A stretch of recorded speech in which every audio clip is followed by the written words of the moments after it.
Chapter 29:56. Thus, he was even more certain that he had to study this aspect of knowledge. Before the child was born, he had to study hard so that he wouldn't be flustered when the child came into this world. Wuxia flipped open a page of the book and began to read it seriously. Naturally, he started with the knowledge of pregnancy. She did not know how long she had been looking at it, but she heard Yuyu's devilish laughter next to her ear. "Daddy, what are you secretly reading?" Wuxia was shocked. He was so focused that he didn't hear Yuyu's footsteps when the door to the study was pushed open. He slammed the book shut and turned his head. He saw Yuyu standing by the side with an evil expression, laughing secretly at him. Yuyu glanced at the spine of the book lightly. She covered her mouth and laughed secretly. "So Daddy is studying about pregnancy. Very good. Not bad. Not bad." As she said this, the little girl patted him on the shoulder and said seriously, "But why do I feel like you're doing something bad? You look like you're guilty." Wuxia snorted coldly without batting an eyelid. However, his burning ears betrayed him. Yuyu saw this and laughed even more. "Daddy, there's nothing to be shy about. It's good to study hard. A qualified father starts off as a stay-at-home dad." "Get lost." Wuxia was furious. Yuyu turned and ran away. Wuxia angrily glanced at his retreating figure. He picked up his teacup and took a sip of tea. However, through the door, she could hear Yuyu running into the living room and yelling, "Mommy, I'm here. Mommy, I just saw Daddy secretly reading The Complete Knowledge of Pregnancy in the study." Wuxia was caught off guard and spat out a mouthful of tea on the book. He didn't have time to wipe the tea stains off before he guiltily hid the book in the drawer. After a while, Yuyu and Xiaoyi-chen held Yun Shishir's hand and entered the study. Seeing this, Wuxia glared fiercely at Yuyu. However, the little boy had a sly smile. He glanced at the table and teased, "Ah, Daddy, you're so fast. You secretly hid the book." Xiaoyi-chen also teased him, "Daddy, study hard. We're not at home and Daddy didn't go out to play. You're reading obediently at home. Daddy must be trying to learn about pregnancy so that he can be by Mommy's side. Daddy, you're too sneaky's way. You're really unscrupulous in order to please Mommy." The two little lads echoed each other, and Wuxia's face grew increasingly hot. He clenched his fists, cleared his throat sternly, and chided them in a low voice. "Stop fooling around."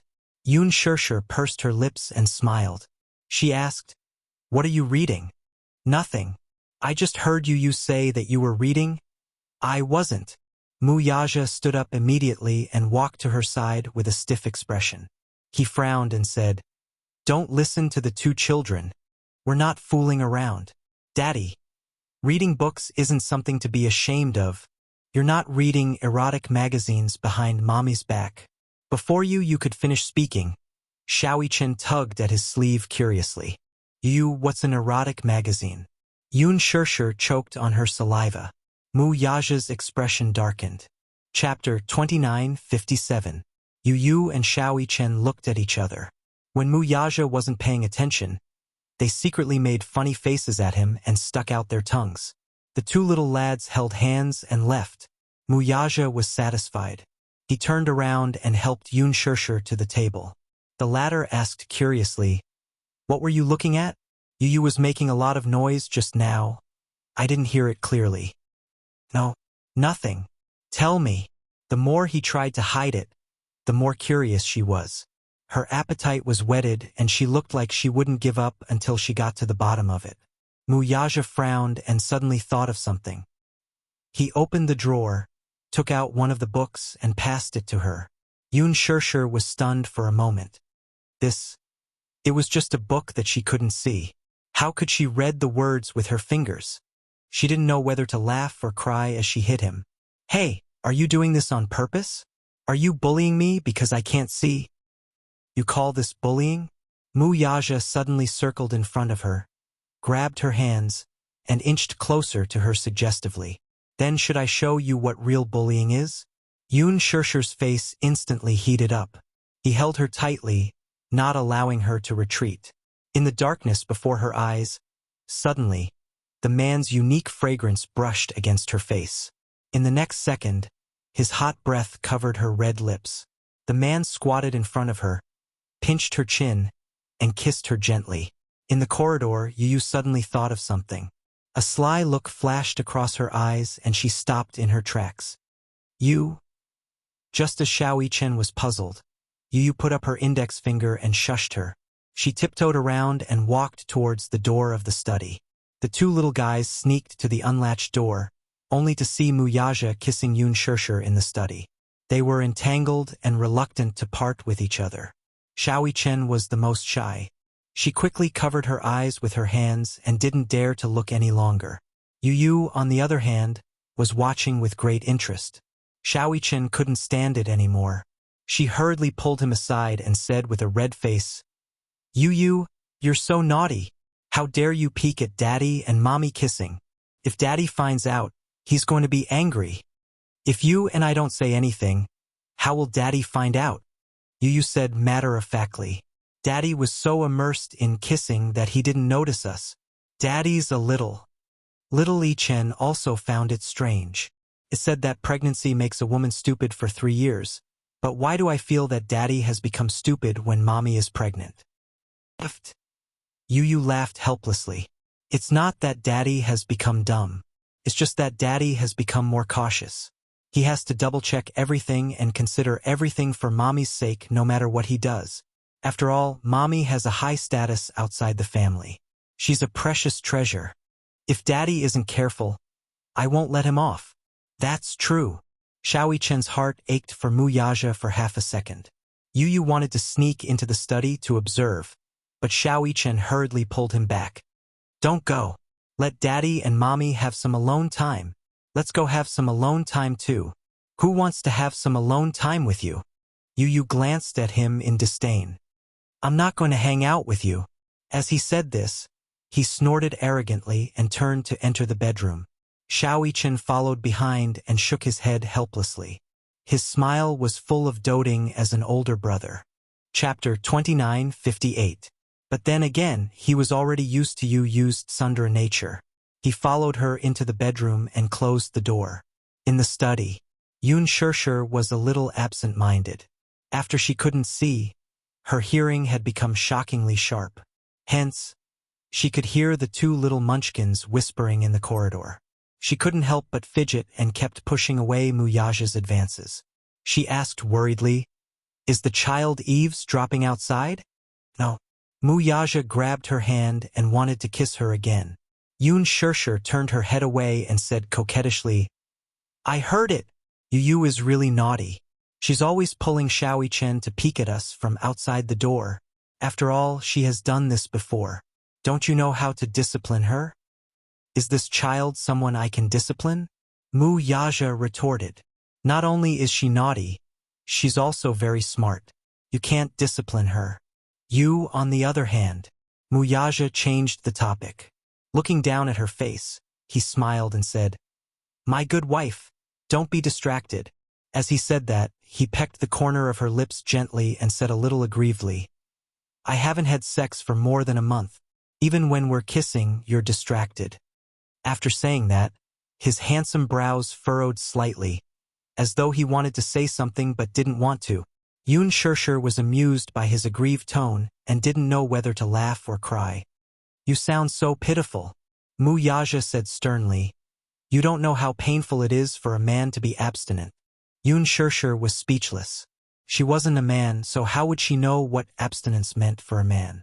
Especially when they slept on the same bed. Every time she laid in his arms and slept peacefully, he would lower his head and look at her peaceful sleeping face. It was as if her skin could be broken by the wind. It was white and flawless.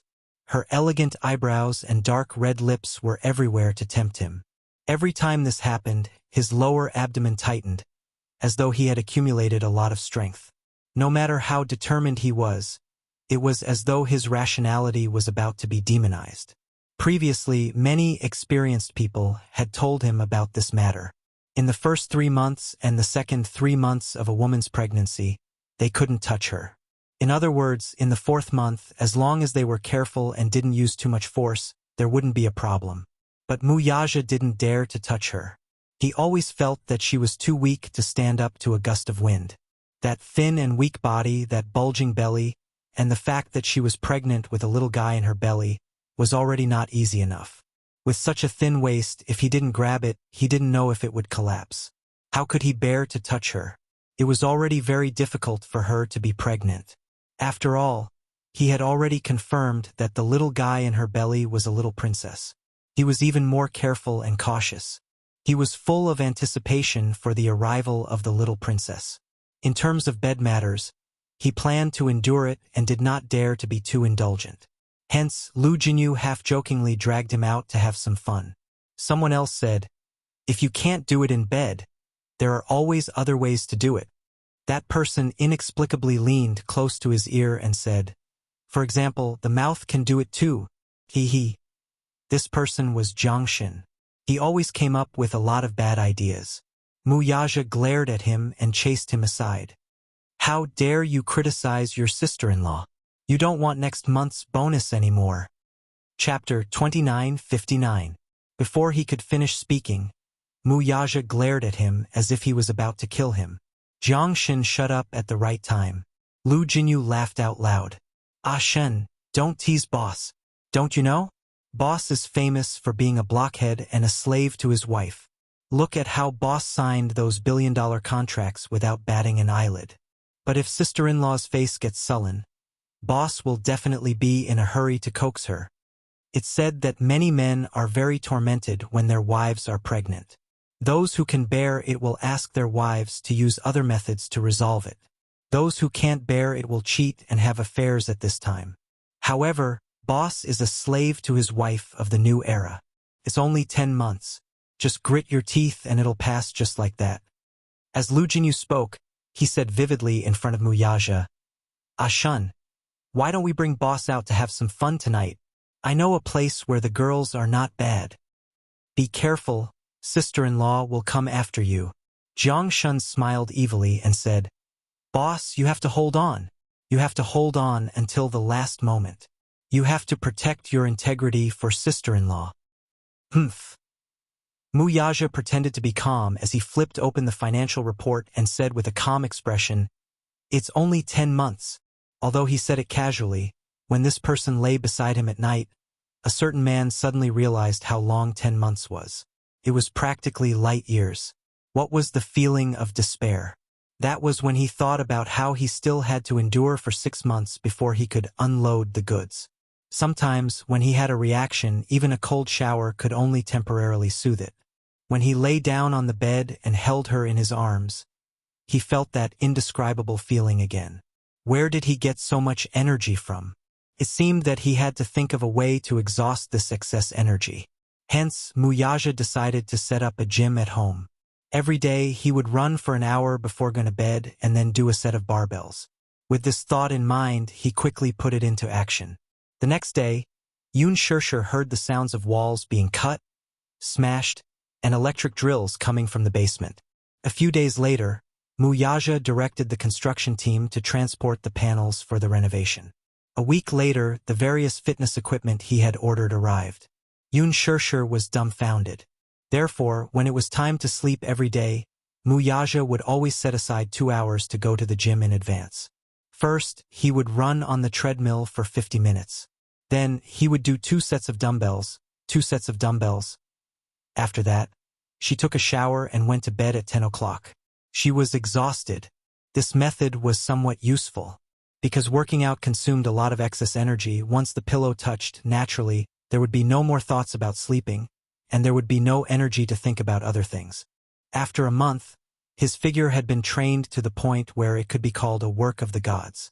Once, Yu caught a glimpse of Wuxia changing his clothes. The moment Wuxia took off his clothes, Yu was shocked by his toned muscles and perfect 8-pack abs.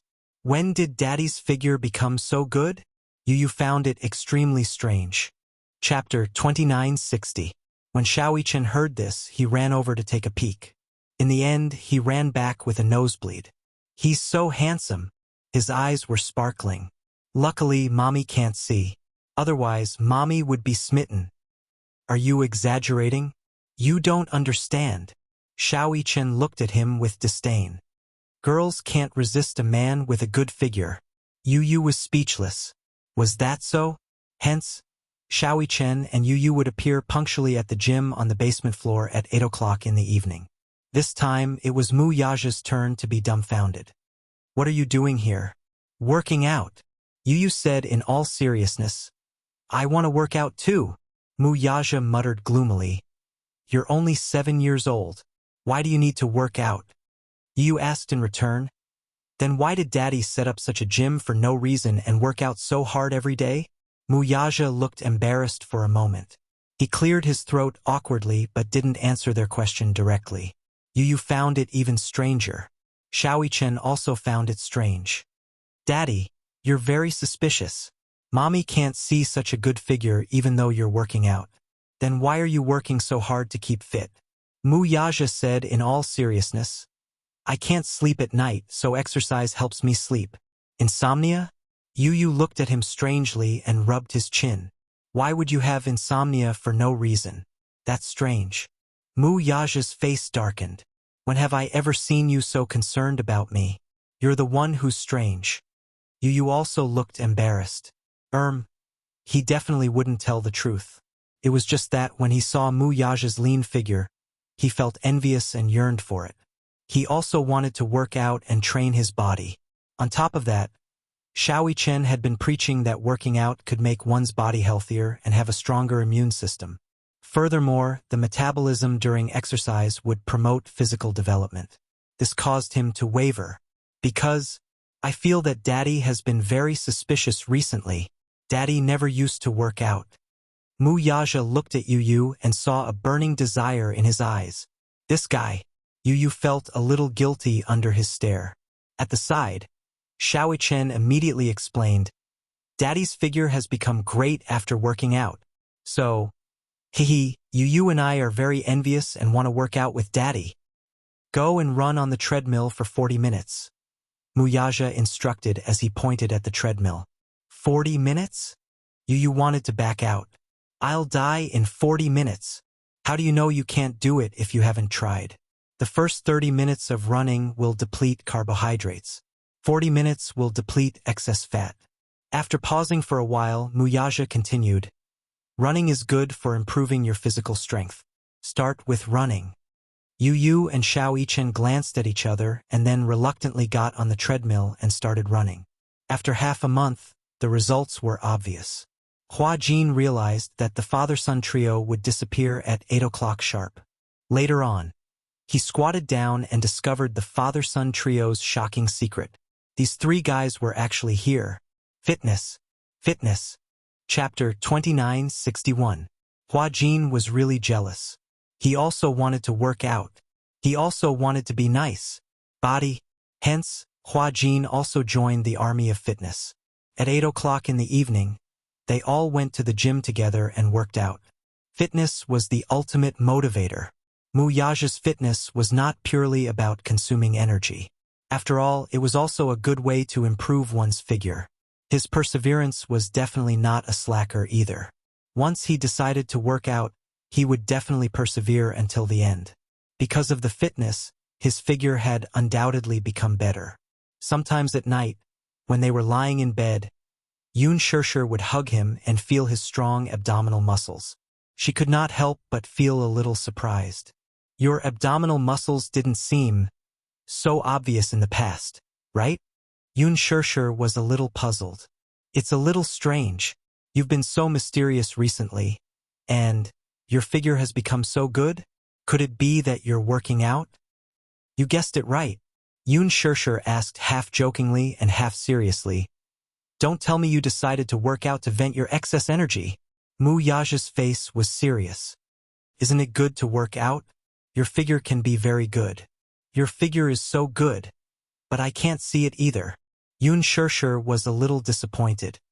You will. Mu Yaja hugged her tightly and smiled.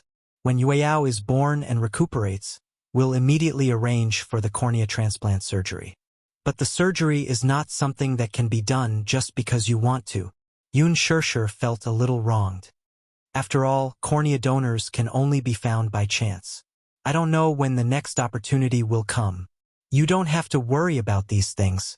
I'll worry about these things. You just need to take care of yourself and recuperate well.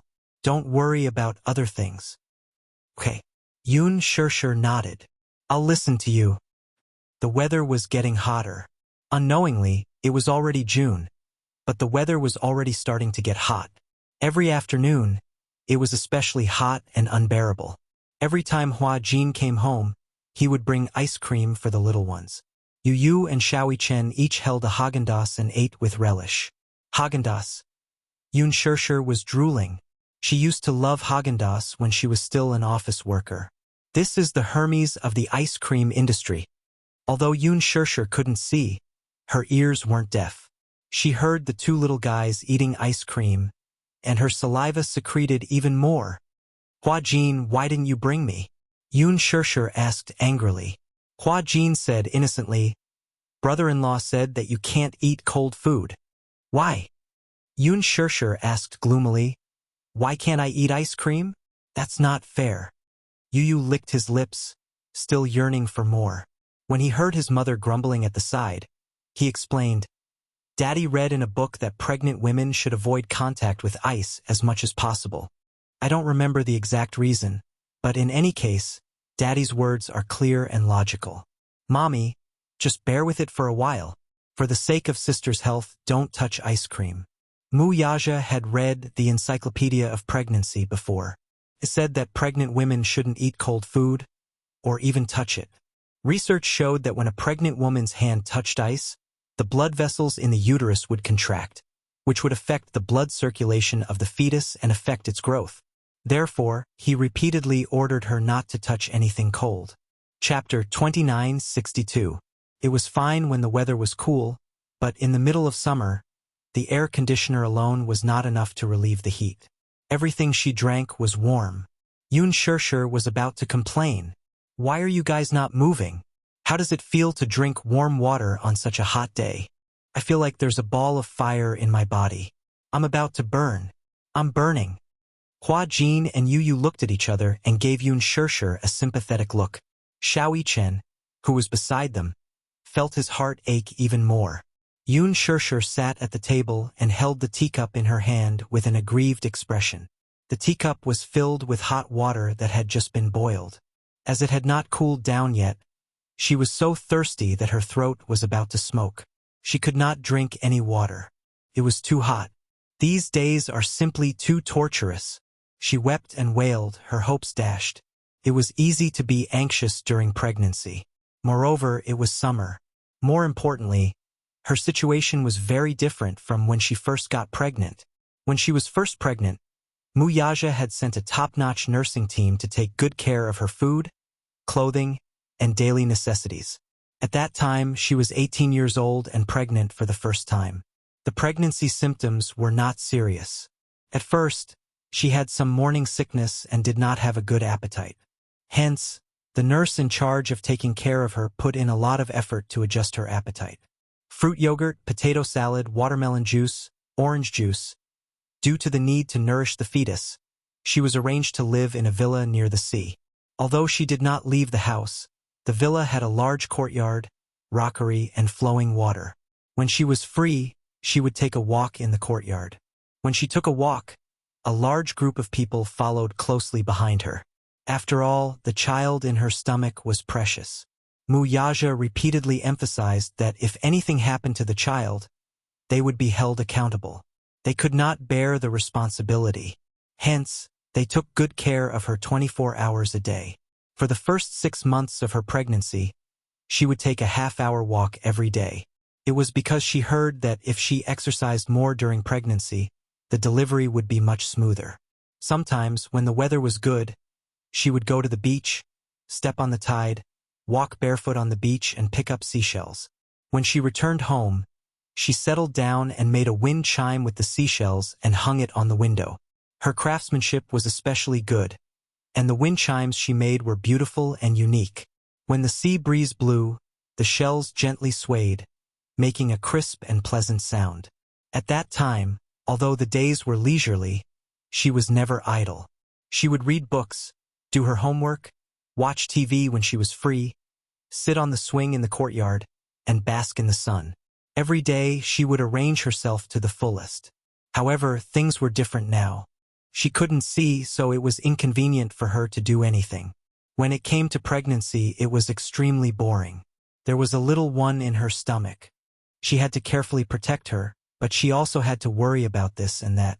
Reading books, watching TV, surfing the internet on his phone, doing handicrafts, drawing. It was basically impossible for her to complete it on her own. Most of the time, she could only sit on the recliner and listen to music. Wuxia especially bought a lot of albums for her, saying that he wanted to give the baby prenatal education and cultivate his temperament. Temperament? All right. What Mozart? What Chopin? What Richard Bradman? Oh my God! Let her go. Chapter 2963. But other than listening to music, she seemed to have nothing else to do. Even though she was craving for some snacks on a whim, just as she opened a packet of potato chips, Yu appeared out of nowhere and snatched the packet away from her. He said righteously, "You can't secretly eat potato chips. There's selenum in potato chips. If it's eaten in large quantities, it might cause fetal abnormalities. Although the potato chips have been processed at high temperatures, they still contain high levels of oil and salt, which can cause pregnancy hypertension. I ate potato chips when I was pregnant with you too," Wuxia said, feeling wronged.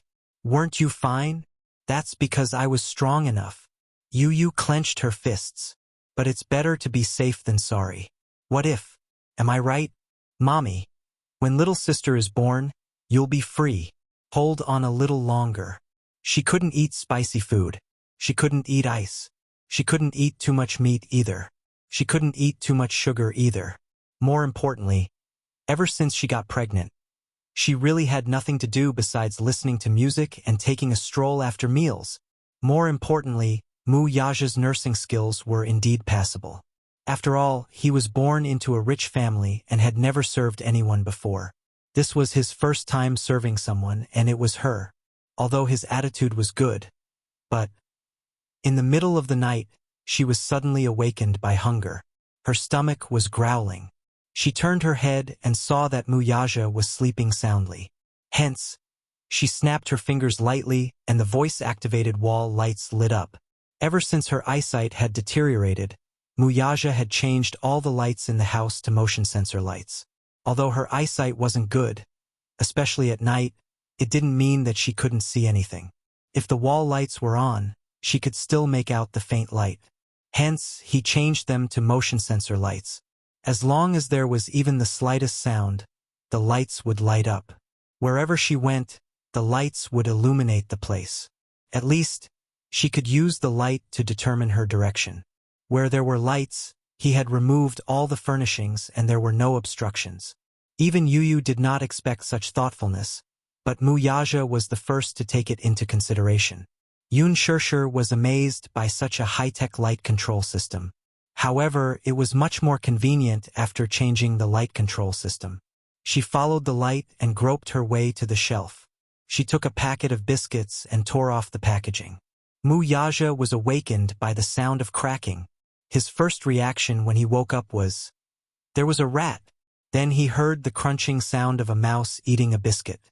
When he turned around, he realized that Wuxia was no longer there. Only then did he guess that the sound must have come from a hungry kitten in the middle of the night.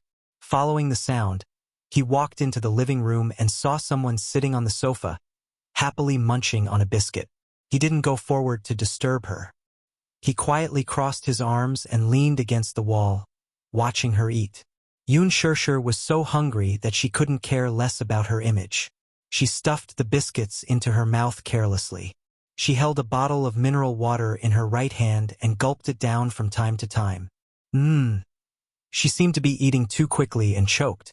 Wuxia walked over nervously and sat down beside her. He gently patted her back. "Eat slowly. No one's fighting with you."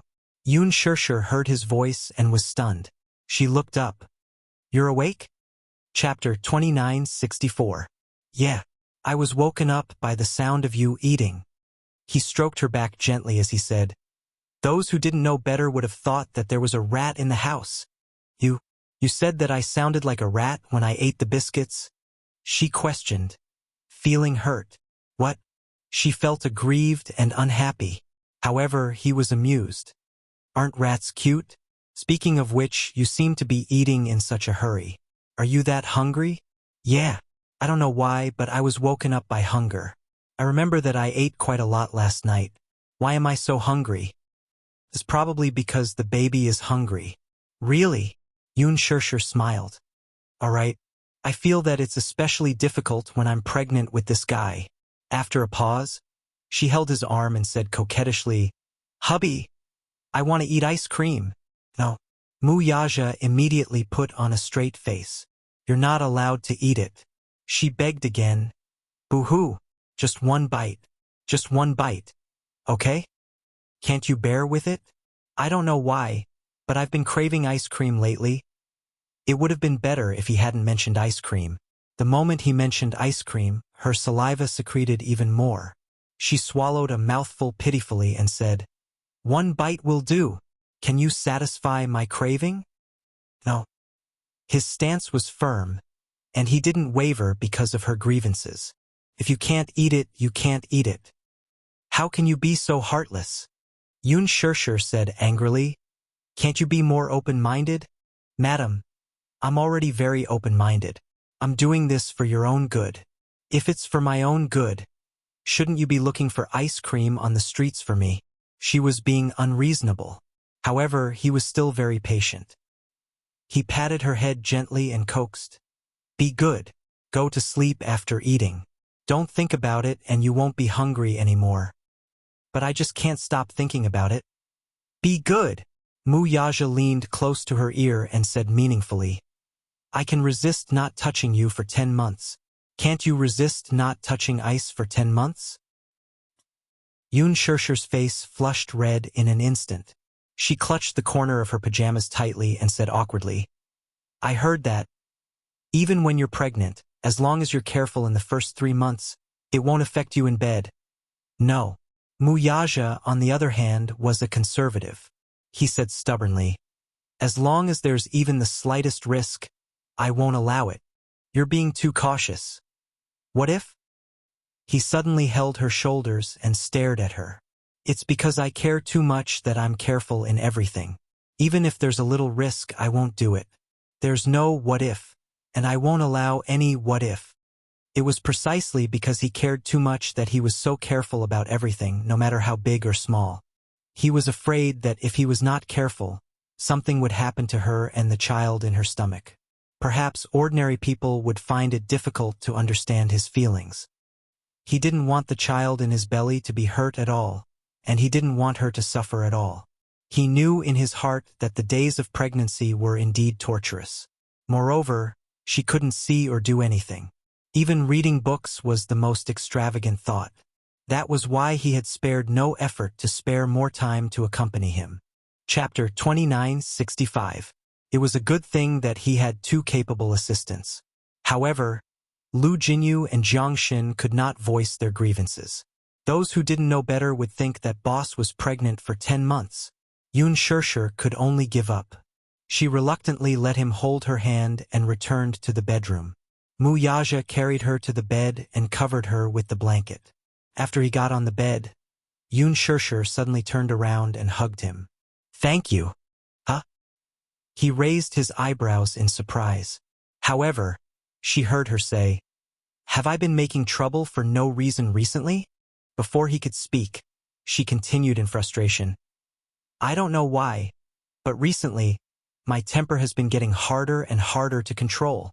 If I don't get satisfied with the small things, I feel especially anxious and want to flare up. Have I always made you angry? No. Mu Yaja smiled and said, Madam, this is a special period now. I'll give in to you more. In other words, even if I'm unreasonable, you won't stoop to my level? Yoon Shirshir teased him deliberately. When Mu Yaja heard this, how could he not know that she was deliberately digging a hole for him to jump into? However, he was a smart person. He knew that if he said yes directly, she might be unhappy. Therefore, he asked seriously, How is this being unreasonable? Madam is righteous, gentle, and virtuous. I can't wait to dote on you. Although Yun Shirshir knew that he was deliberately coaxing her, her heart was still as sweet as honey. All right, stop fooling around. Mu Yaja pulled her into his arms and reminded her. Sleep early. Lying in his arms, she suddenly felt a little uneasy. Is this the happiest moment of my life? Why do I feel a little uneasy? Mu Yaja raised his eyebrows, not understanding what she meant. I'm so happy now. I don't know what the future will be like, but this should be the happiest moment of my life. I'm so happy that I feel like it's almost unreal. No! Mu Yaja gently stroked her hair. I will make you happier. I want to give you the most beautiful things in the world. Yun Shirshir pursed her lips and fell asleep peacefully on his chest. Not long after, he began to snore softly. Sleeping so soon? He didn't know whether to laugh or cry. He rubbed her face. Pig. Thus, with her in his arms, he fell asleep contentedly. However, not long after, Yun Shirshir's resentment towards the ice cream came again. The weather was getting hotter. Hua Jin seemed to be deliberately provoking hatred. He wholesaled a large batch of ice cream, Häagen-Dazs, Baxi, Cornetto, and all kinds of other ice creams. Yu returned home and opened the fridge. When she saw the fridge full of ice cream, she broke out in a cold sweat. She couldn't help but wonder if this Hua Jin did it on purpose. Did he deliberately use ice cream to attract hatred? Didn't he know that Mommy had been complaining for a long time because she couldn't eat ice cream? What a huge grudge. Life is hard, so don't expose it. Okay? Mommy is already having a hard time. However, Hua Jin said that the weather was getting hotter. If they went out to buy ice cream every day, they would be melted by the sun just by walking. It was better to do it all at once. Yu felt that it made sense. Every afternoon, Hua Jin and the two little munchkins would sit at the entrance of the back garden, eating ice cream and chatting.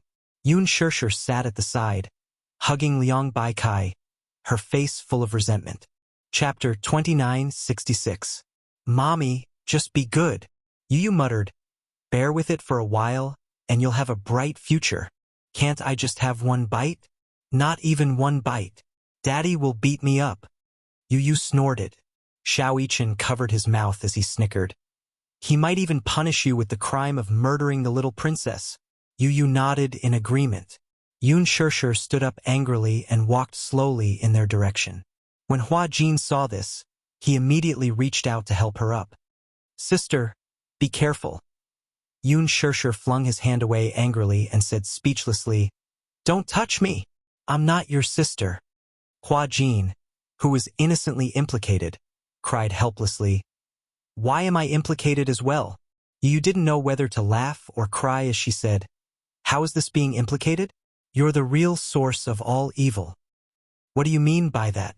Hua Jin pointed at himself, wanting to cry but having no tears. How am I the source of all evil? Yu said, If you hadn't seduced Mommy on purpose, Mommy wouldn't have been so greedy. A pot floated down from the sky. It hit Hua Jin hard on the head. Hua Jin hugged the pot and said pitifully, All right, my pot. It's just pregnancy. It's not my first time. When I was pregnant with you guys, I wasn't so careful. I couldn't touch this or that. Weren't you guys healthy? When Yu heard this, she immediately cleared her throat and pouted. That's not fair. Xiao Yichen's body is so strong. But Mommy, have you forgotten that I spent most of my time in the hospital before I was 4 years old? So it turns out that you didn't take good care of the fetus during your pregnancy. Perhaps my poor physical fitness is related to this. It would have been better if she had not explained it this way. Once she did, Yu felt that Mu Yaja was right. She was even more convinced of the importance of taking care of the fetus. Another pot was thrown from the sky, and this time, it was directly smashed on Yun Shirshir's head. She was completely confused as she silently cursed in her heart. Your physical fitness isn't good. It's not because you're in the nurturing period. Yun Shirshir explained innocently. You and Xiao Yichen are twins. The doctor said that when you were in my stomach, you were competing for nutrients. You couldn't compete with Xiao Yichen. Also, you were born prematurely 8 months ago. Because you were born prematurely, you were weak. Why is it premature? Yu asked curiously, blinking. The doctor said that it's because of the anxiety during the pregnancy, plus. At that time, when she was more than 7 months pregnant, Yoon Shirshir asked for permission to meet Yoon Yeching. That period of time was when the Yoon family was at its most difficult. However, even though they had been meeting, Yoon Yeching was very extreme about her surrogacy. He was once so proud. How could he watch his beloved daughter use her body as the price to repay the Yoon family's debt? This debt to the loan sharks might be cleared in an instant. However, the guilt he felt toward her was something that he would never be able to repay in this lifetime. Therefore, every time they met, the father and daughter would sit opposite each other. He would always think of all sorts of ways to persuade her to abort the child. Yoon Yeching's thinking was very simple, but he did not know that if she were to abort the child, it would be even more harmful to her body. Chapter 29:67. Hence, during that period of time, the pressure and burden on her heart were too heavy. Her first child was twins. Furthermore, she was only 18 years old when she got pregnant. Compared to other pregnant women of her age, the preterm delivery rate was 11 times higher. Furthermore, her emotions fluctuated greatly. One morning, when she woke up, she had just gotten out of bed and walked a few steps when she felt something strange in her body. On the way back to school, in the car, she suddenly felt a warm liquid sliding down her thighs. It turned out that her amniotic fluid had broken. As there was still a long way to go before the due date, no one had expected the sudden premature birth. She was then rushed to the hospital. Fortunately, her life was saved. Hua Jin suddenly mumbled, "If it's just a little bit, it shouldn't be a problem, right?" "No way," Yu insisted. "If anything happens to mommy, Daddy will tear you to pieces." Hua Jin swallowed his saliva in horror. So brutal? Of course, his sister is his life. With her around, we'll lose our status. As he spoke, Yu and Xiao Yichen hugged each other and cried. Xiao Yichen, I suddenly feel so sad. Yoon Shirshir was speechless. When did these two little guys become so dramatic? Yoon Shirshir argued with the three of them for a long time, but it was all in vain. However, this stubbornness didn't diminish at all, especially at night, when she was forced to lie in bed and cover herself with a thin blanket. Because a certain man solemnly said that pregnant women shouldn't be exposed to too much air conditioning and that it wasn't the dog days of summer yet, Muyaja only turned the air conditioner fan on. She begged him to turn it on, and he finally turned it to 29 degrees. 29 degrees. Wasn't that the same as not turning it on?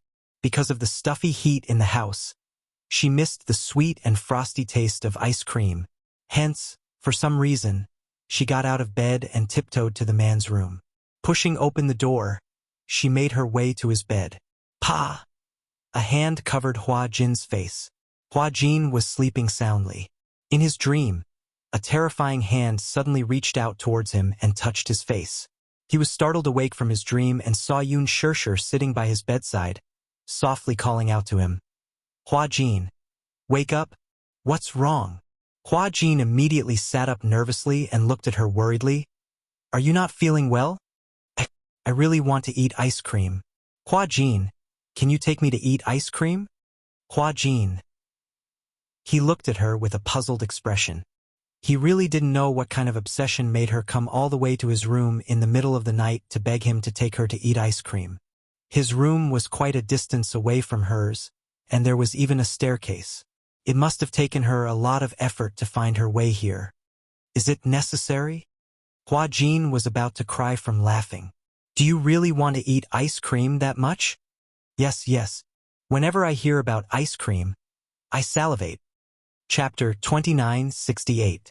Hua Jin, if you can't even fulfill such a small request, I'm going to be depressed. Hua Jin looked at her with heartache. Perhaps, in the eyes of others, such a request was too pretentious.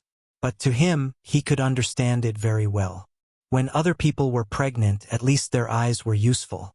Even if they had a strong desire for something, they could still do other things to distract themselves. But she couldn't. She couldn't do anything. She couldn't do anything. She could draw, embroider, read, watch television, surf the internet, play games, She even needed someone to support her when she took a walk. It was extremely boring. Probably not many people could tolerate it.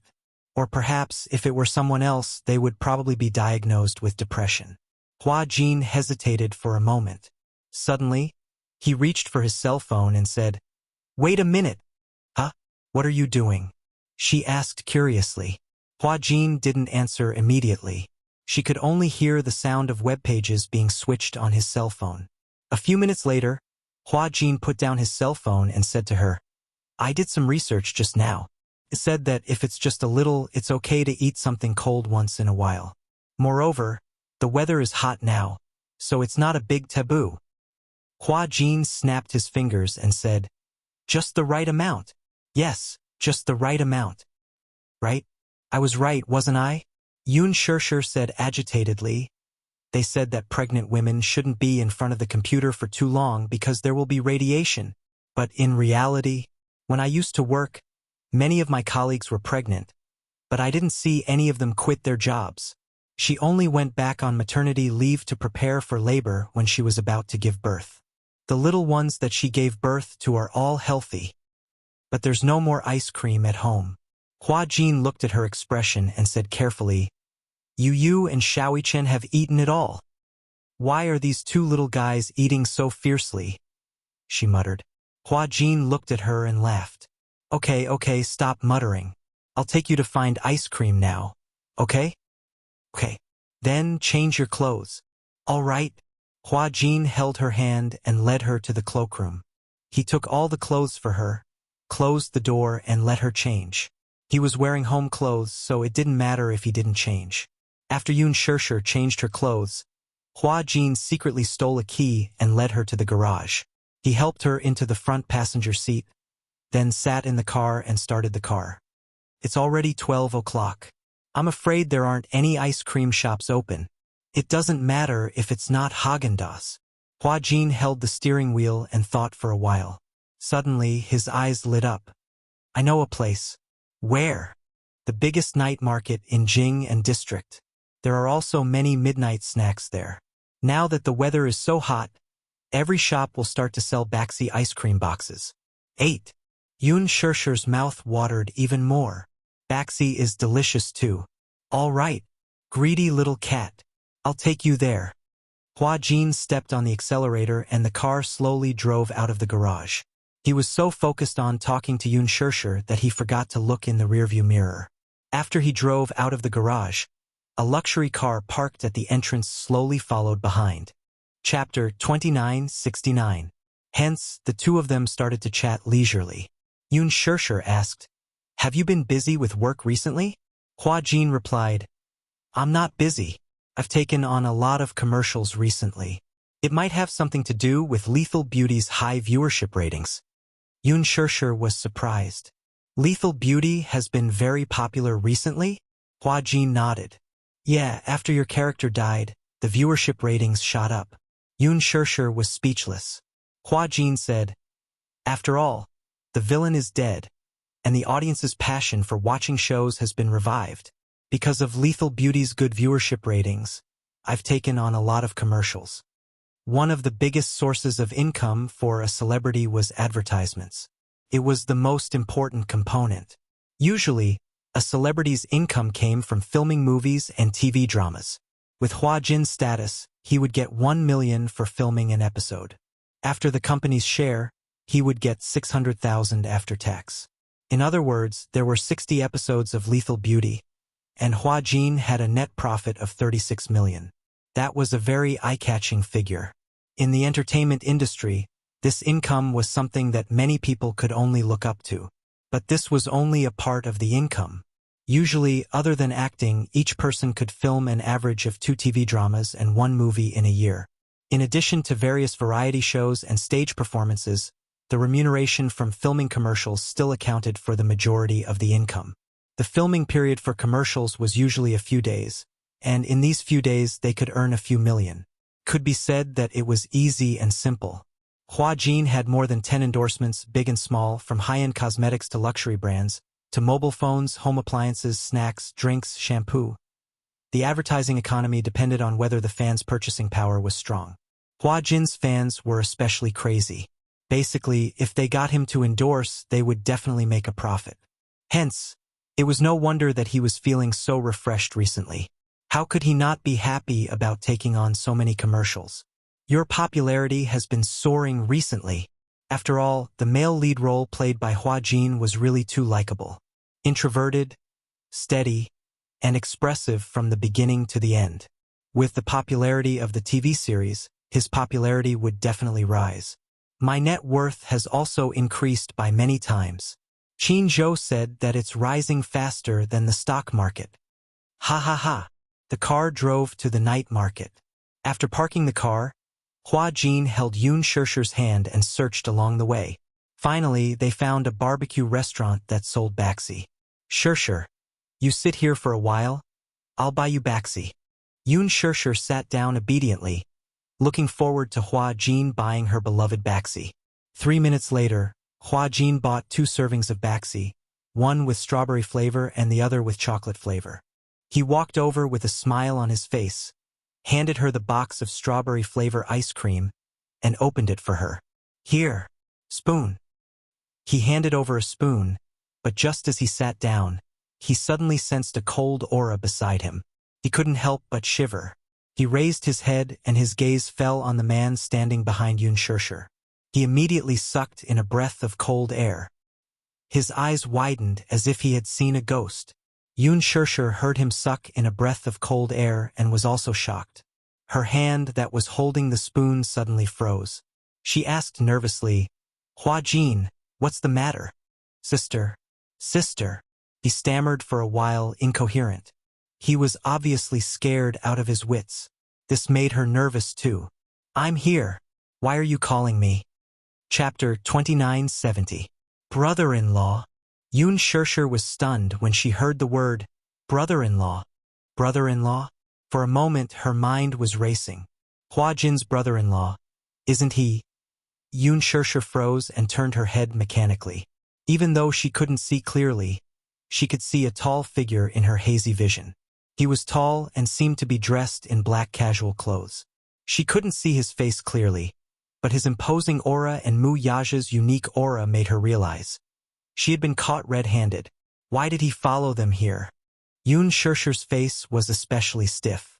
Hua Jin, on the other hand, gulped nervously and laughed. Brother-in-law, why are you here? He smiled ingratiatingly while cursing silently. How did he find his way here? Could it be that they had a GPS tracker on them? When Hua Jin was making up a story, Mu Yaja smirked. You don't have a GPS tracker on you. Then did you send a private investigator to follow us? Hua Jin blurted out. However, he covered his mouth the next second and looked at him awkwardly. He actually blurted it out. Wait a minute. How did he know what he was making up in his mind? Could it be? His brother-in-law had a superpower like mind-reading. Hua Jin's imagination was running wild. Mu Yaja continued, I don't have mind-reading abilities either. Hua Jin felt even more awkward. He fidgeted and asked, Then how do you know what I'm thinking? What you're thinking is written all over your face. Mu Yaja paused for a moment. His gaze fell on the ice cream in his and Yun Shirshir's hands, and his gaze became even colder. Eating ice cream in the middle of the night? Mu Yaja's gaze revealed a hint of danger. He scrutinized him again. His cold and unpredictable gaze was really chilling. Hua Jin felt his hair stand on end under his stare. Just as he was about to explain himself, Yun Shirshir sat up properly and said with a smile, Hua Jin said that he suddenly wanted to eat ice cream, so I accompanied him here. She smashed the big wok on Hua Jin's head. Hua Jin? What? He was betrayed just like that. Hua Jin was trembling in fear. Hearing this, Mu Yaja's meaningful gaze landed on him. Startled, he was about to clear his name from the suspicion when Mu Yaja interrupted him. But unexpectedly, Yun Shirshir seemed to know what he was going to explain. She reached her hand under the table and pinched Hua Jin's thigh. Hua Jin shuddered as his eyes turned red from the pain. He subconsciously blurted out, Yes, sister is right. Only then did Yun Shirshir let go. She looked uneasy. Hua Jin was in so much pain that he was about to cry. He immediately used his palm to caress the area where she had pinched him just now. Tears were streaming down his face. He felt bitter inside, but he didn't say it out loud. Mu Yaja obviously saw Yun Shishir's little action, but he deliberately didn't expose her. His gaze was unfathomable as he smiled slightly. Oh? Hua Jin smiled. I don't know why, but when I woke up in the middle of the night, I really wanted to eat ice cream. But it was too boring to eat it alone, so I dragged her along to accompany me. So, Mu Yaja glanced at him coldly. You're pregnant too? The atmosphere was awkward. What was he most afraid of? He was most afraid of the sudden silence in the air. Hua Jin sat up uneasily. He touched his belly and laughed dryly. Maybe? Ha ha ha. Brother-in-law, your cold joke is so cold. Chapter 2971. Don't stare at me like that anymore. Okay? Please, please. I'm also very innocent. Hua Jin chanted the great compassion mantra in his heart as he stood in the middle of Mu Yaja's freezing ray. Yun Shishir teased. I don't know why, but Hua Jin suddenly had a craving and wanted to eat baxi. I thought that since I couldn't sleep, I would accompany him to look for food. Ha ha. Mu Yaja also sneered. Ha ha. Yun Shishir was speechless. Hua Jin was speechless. The two of them were silently pleading in their hearts. You'd better not laugh. Crying is better than laughing. Yun Shishir felt extremely guilty. However, she heard Mu Yaja actually sit down beside her and turn to look at Hua Jin. He propped his chin up lazily and looked at him like a loving elder looking at a junior. Hua Jin became even more uneasy. Brother-in-law, what's the matter? He looked at him and his tone became strangely gentle. Do you like ice cream that much? Even though it was such a gentle tone, it was extremely cold when it fell on his ears. He felt that there was a hidden meaning in his gaze and words. Hua Jin couldn't help but shudder. He braced himself and nodded. Yes. All right then. Mu Yaja suddenly stood up and left his seat. Hua Jin didn't care where he was going or what he was going to do. He nervously grabbed Yun Shishir's sleeve and asked with a sad face, Sister, I don't want to be the scapegoat. Brother-in-law is so cruel. Who knows how he'll teach me a lesson? He won't go to get a whip to whip me, right? That can't be. He won't do anything to you in public. Yun Shishir was also very nervous. She paused and quickly comforted him, saying, Don't worry, your brother-in-law is very gentle. He won't scold you or hit you.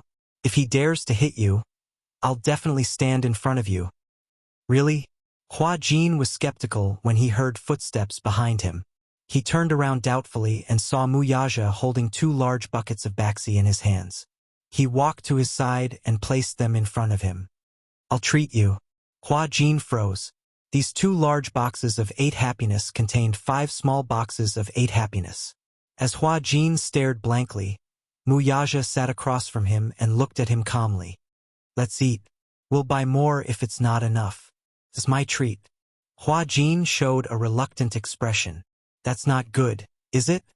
Yun Shishir couldn't see, but she could hear Hua Jin's voice. It sounded like he was about to cry. Didn't you say you wanted to eat? Mu Yaja smiled deeply. If you don't eat. Hua Jin looked at him eagerly. Mu Yaja's voice turned cold. If you don't eat, don't blame me for being rude. Yun Shishir just sat by the side in a dignified manner. But what she didn't see was that Mu Yaja was sitting opposite Hua Jin, holding a bucket of baxi in one hand and a spoon in the other. He was tirelessly feeding large chunks of ice cream to Hua Jin. Hua Jin didn't dare to resist.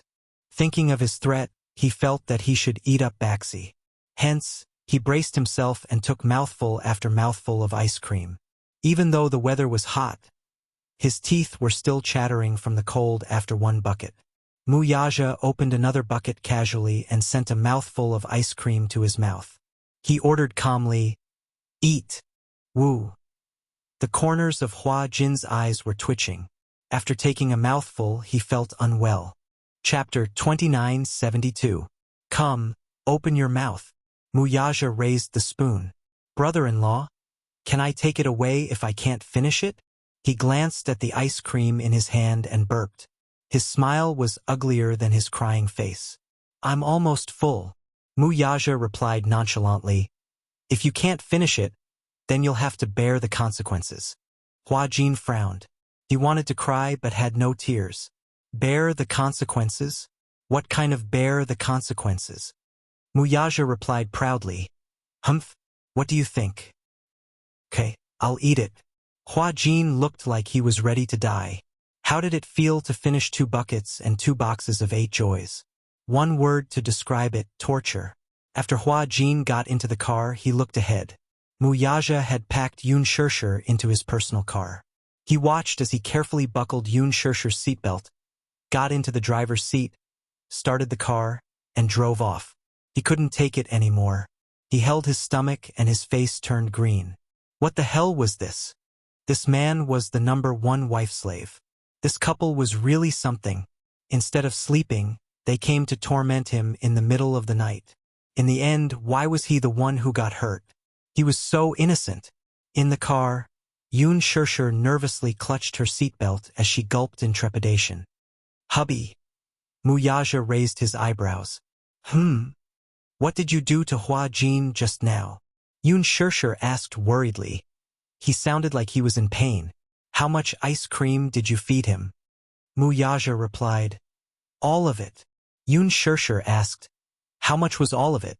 Mu Yaja replied. 2 buckets and 2 boxes. Yun Shishir shuddered. Just thinking about the feeling of eating so much ice cream didn't feel good, right? Suddenly, her obsession with ice cream was not as deep as before. She even felt a little nauseous. If she vomited, Mu Yaja's goal would be achieved. He asked, Do you still want ice cream? Yun Shishir hurriedly shook her head. I don't want to anymore. == B Mu Yaja suddenly reached out to hold her hand and intertwined his fingers with hers. Yun Shishir's heart warmed, and she held his hand.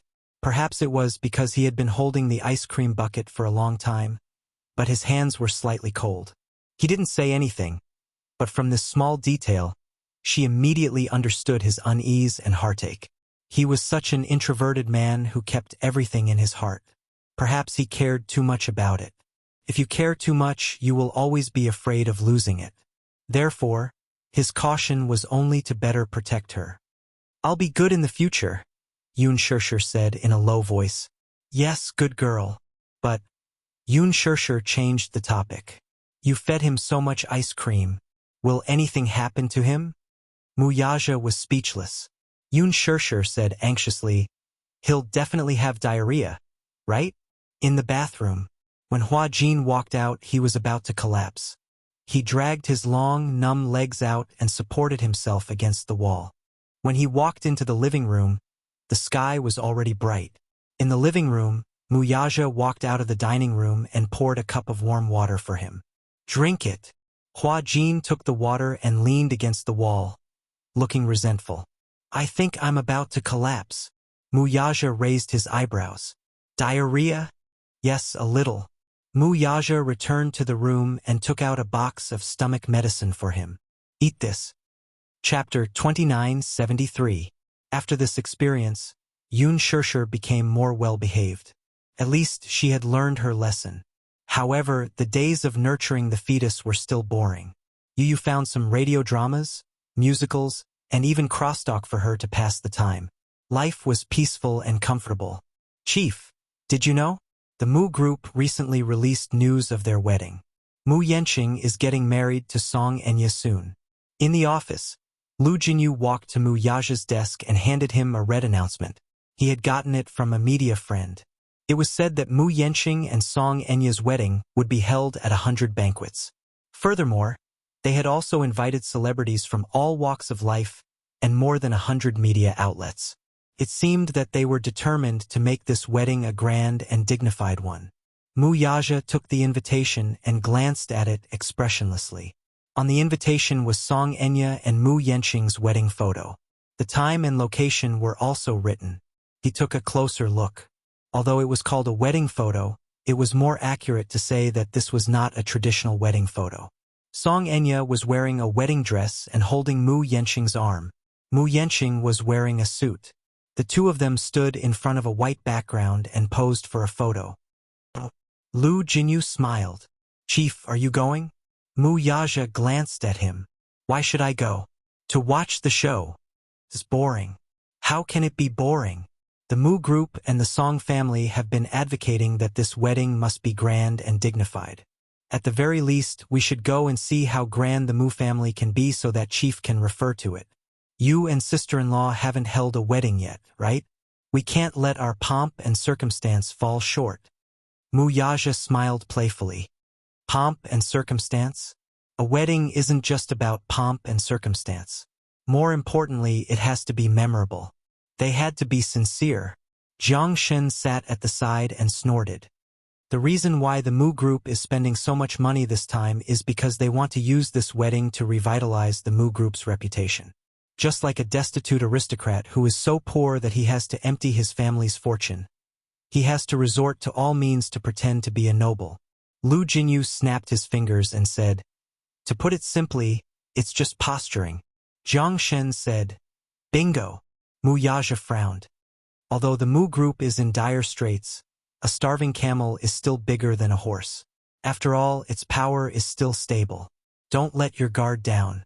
Lu Jinyu said, Boss, aren't you bent on monopolizing the Mu Corporation's medical industry? Yes. Jiang Shen analyzed. However, if we forcibly acquire the medical industry under Mu Group, we will definitely suffer a great loss. The Mu Group was now very close to this industry. Although Mu Yanqing was now the head of the Mu Group in name, the real power in the family was still in the hands of Mu Linfeng. If not for Mu Linfeng's hard work, what can Mu Yanqing achieve? Lu Jinyu said, that old fox Mu Linfeng is not a simple character. He's not easy to deal with. However, given Mu Yanqing's half-baked personality, when Mu Linfeng really collapsed, the Mu family's throne would also crumble in an instant. He won't be able to stay in that position for long. All these years, Mu Linfeng's health doesn't seem to be improving. In such a situation, we can play many cards. Chapter 2974. Jiang Shen took a sip of tea and said casually, however, Mu Linfeng is headstrong and self-opinionated. He can't keep people around at all. Otherwise, Chief wouldn't have taken so many talents away from the Mu group so easily. Are you done with your work? Mu Yaja interrupted. Lu Jinyu and Jiang Shen looked at each other and immediately stood up to head to their offices. Mu Yaja glanced at the wedding invitation again and threw it into the trash can. Ming City's villa. Meng Qingxue was sitting on the sofa with a wedding invitation in her hand. She flipped open a page and saw a wedding photo of Mu Yanqing and Song Enya on it. She felt that it was an eyesore. Mu Yanqing and Song Enya's wedding was imminent. She had questioned Mu Yanqing more than once, not understanding why he wanted to marry Song Enya. However, Mu Yanqing smiled and said, Enya, don't worry. This time I won't let you down. Then how do you explain this wedding invitation? Mu Yanqing only said, you'll understand when the time comes. Meng Qingxue was baffled by his words, but she still chose to believe him without hesitation. She hoped that he would not disappoint her this time. It was not that she was too blind, but she had seen every change in Mu Yanqing. Ever since they returned to the capital from Yen City, Mu Yanqing had spent almost every night with her. He said that he would arrange for her to stay in a villa to recuperate, so he arranged a private villa for her to recuperate. He also assigned 5 servants and a nanny to take care of her daily needs. Meng Qingxue followed his instructions and focused on recuperating. She was well taken care of. In the past 2 months, she had unknowingly gained 5 kilograms of weight. It was rare for her to gain weight. No matter how much she ate, it was difficult for her to gain half a kilogram of weight. It was clear how well she was taken care of. Not only that, he was afraid that she would be lonely. Occasionally, when he was free, he would bring her around the park, the lakeside, and even drove her to interesting places for a road trip. Perhaps it was because he had almost lost her, but compared to his past indifference toward her, Mu Yanqing cherished her even more now. It turned out that the feeling of being cherished was so blissful. Meng Qingxue originally told herself that if she loved him, half of his love was enough. She shouldn't love him too deeply. She shouldn't love him more than he did. Otherwise, she would be the one suffering. However, being wrapped in such tenderness, she seemed to have fallen into it once again. Mu Yanqing would accompany her to every prenatal checkup without exception. That morning, Mu Yanqing specially applied for leave for the usual prenatal checkup. He did not attend the meeting in the morning and drove her to the hospital. Sitting in the car, Meng Qingxue said a little embarrassedly, "You always take time off to accompany me for prenatal checkups. Won't anyone criticize you?" Mu Yanqing replied, "I'll be worried if someone else comes with you." Meng Qingshue's heart warmed when she heard this. The corners of her lips curled up as fireworks seemed to explode in her heart. When they arrived at the hospital, Mu Yanqing helped her out of the car and into the gynecology department.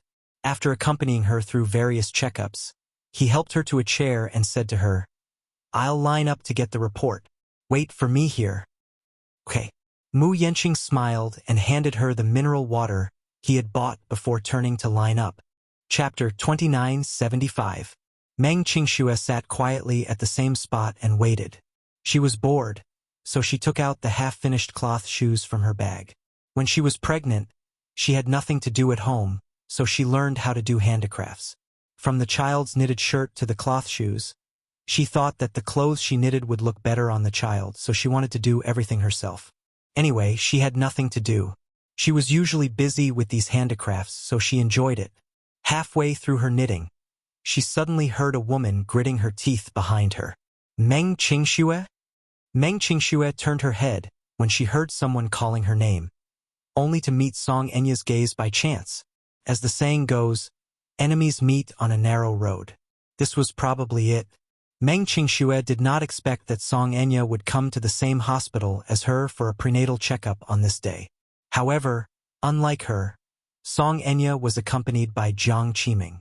Jiang Qiming also went to line up to receive the report, leaving Song Enya sitting on the stool and waiting. Song Enya was furious when she saw her. She did not even need to think about who was accompanying this woman for a prenatal checkup. When she thought of how Mu Yanqing was accompanying and taking good care of her, what about herself? She could only let Jiang Qiming accompany her for a prenatal checkup. She was alone, and her heart was filled with hatred. She stood up at once and walked up to Meng Qingxue. Her vicious gaze landed on her slightly bulging belly, and she narrowed her eyes. It was said that this woman was also 5 months pregnant. Ever since Meng Qingxue returned to the capital, she had thought of ways to look for her. The hateful thing was that Mu Yanqing had protected her very well. No matter how much she asked, she could not find out where she had gone. She only knew that Mu Yanqing had been accompanying her and taking care of her. He was with her every night. Just this matter alone was enough to make her feel especially unbalanced in her heart. On what basis? She was his fiancée. Even if there were no feelings, she was pregnant with his flesh and blood. As a father, shouldn't he ask about her and show some concern? Song Enya felt bitter in her heart. When Meng Qingxue saw her, her heart skipped a beat, and a contemptuous expression appeared on her face. "So it's you." She smiled arrogantly and coldly. "Are you here for a prenatal checkup too?" "Meng Qingxue, how dare you say that?" Song Enya did not bother to hide her anger as she pointed a finger at her. "Are you feeling smug? You feel a sense of accomplishment for interfering in someone else's marriage, don't you?" Meng Qingxue was stunned. Song Enya's loud voice attracted the attention of the people around her. The people who came here were all pregnant women who came for a prenatal checkup. As soon as they heard this sentence, everyone's curiosity was suddenly gathered. Everyone looked in their direction, only to see 2 people, one standing and one sitting, angrily confronting each other. Meng Qingxue sneered. "I don't know what you're talking about." "You don't know what I'm talking about." Song Enya paused. "Has Mu Yanqing been with you for the past 2 months? Meng Qingxue retorted. "What does that have to do with you? I'm his wife. What do you think it has to do with me?" Chapter 2976. When the crowd heard this, they immediately understood what was going on. It turned out that this indignant woman was the first wife, and this pitiful and innocent woman sitting in the seat was the mistress. "How long has it been since I last saw my husband? When I was pregnant as my husband, he didn't stay by my side to take care of me. Instead, he stayed by his mistress' side day and night, taking care of her and loving her. What am I to him? Meng Qingxue was startled. She looked around and saw that the people around her were looking at her, pointing at her and gossiping about her. Tisk, tsk, tsk. Mistresses nowadays are really too arrogant. This first wife is really pitiful. She's pregnant, but he's not by her side to take care of her. Is the mistress pregnant too? Look at her. If she's not pregnant, why would she be here? She's probably here for a prenatal checkup. Looking at her belly, she should be 5 months pregnant. The mistress and the first wife are both pregnant. How rare! How much of a scumbag is this man? He actually made his wife and mistress pregnant at the same time. It's too disgusting. She bit her lower lip hard and glared at the Missy furiously. This woman was really vicious. She actually wanted to use public opinion to criticize and suppress her. Song Enya continued, "You guys don't know, right? My husband and I are getting married next month. But this woman is obviously trying to disgust me. I don't know what methods she used to keep my husband by her side. She must have whispered something into my husband's ear. It's been 2 months. My husband has never asked me a single question, nor has he ever come to see me or the child. I really don't know what to do." At the end of her sentence, her eyes turned red. She covered her face with her hands and let out a sad sob. When everyone heard this, they were filled with righteous indignation and started insulting her. This woman is really shameless. Why is a mistress so disgusting? I think she's quite pretty. She can have any man she wants. Why does she have to cling on to someone else? Maybe this man is rich. Isn't this the way of the world now? Any man with a little money is easy to become arrogant. He doesn't fall at home, but outside, he's arrogant, just like the emperors of ancient times. A mistress is despicable, and a husband is even more despicable. It's better not to marry such a man. Song Enya wiped her tears and said, "There's nothing we can do even if we regret it. We already have a child. We can't let the child be born without a father, right?" "Yeah, that's a problem." Some of the older people couldn't stand it. They pointed at Meng Qingxue and said, "If you have a conscience, don't cling on to someone else's husband. As for the child in your belly, hurry up and abort it. What's hers is hers. Even if you snatch it away, can you still have a clear conscience?" Exactly. She was a good girl. Why did she interfere in someone else's marriage? You will suffer retribution for doing this. Meng Qingxue suddenly raised her head and said in a deep voice, "I'm not a mistress." Song Enya glared at her. "What did you say?" "I said." Meng Qingxue suddenly stood up and stood face to face with her. "I'm not a mistress. You are." When everyone heard this, they were shocked again. This situation could not help but become a little chaotic. Some people could not understand what was going on. Chapter 2977. Meng Qingxue sneered and looked straight at Song Enya as she said word by word, "Song Enya, you're the third party who came between Yanqing and me. What did you say?" "Isn't that so?" Meng Qingxue said coldly. "I was the one who got together with Yanqing in the beginning. What about you?" "Yes, I admit that you're going to marry him, but don't think that I don't know what tricks you used." Song Enya's face turned pale as she said, "Don't spout nonsense. Who are you calling a third party?" "You." Meng Qingxue's eyes were cold as she thought to herself, "Are we competing in acting? Song Enya, you've been scheming against me all this while. You've been pressuring me step by step and using underhanded means to harm me. You've even threatened my unborn child. You're vicious and merciless, but I won't back down anymore." At the thought of this, Meng Qingxue smiled coldly and straightened her back, giving off a feeling that she would not tolerate any violation or blasphemy. She looked around and said, "Even if you want to be the righteous ones, you have to get to the bottom of the matter before you blame others. Do you really believe what she said? Do you know how the child in her stomach came about?" Before Song Enya could say anything, Meng Qingxue continued, "Yes, I admit that Yanqing is your fiancé now, but Yanqing originally belonged to me. The person he loves is me, and the child in my stomach is different from the child in your stomach. The child in my stomach was given to me by Yenqing, but the child in your belly was stolen by you. What? Everyone was shocked when they heard this. How could the child in her stomach be stolen? What do you mean? How could the child be stolen? I don't understand. Song Enya immediately understood what she was going to say. She was so angry that her entire body trembled. Shut up. Why? Miss Song, are you feeling guilty now? Don't you want everyone to be the judge for you? Why don't you tell us how the child in your stomach came about, so that everyone can judge who is right and who is wrong? Shut up. Song Enya barked.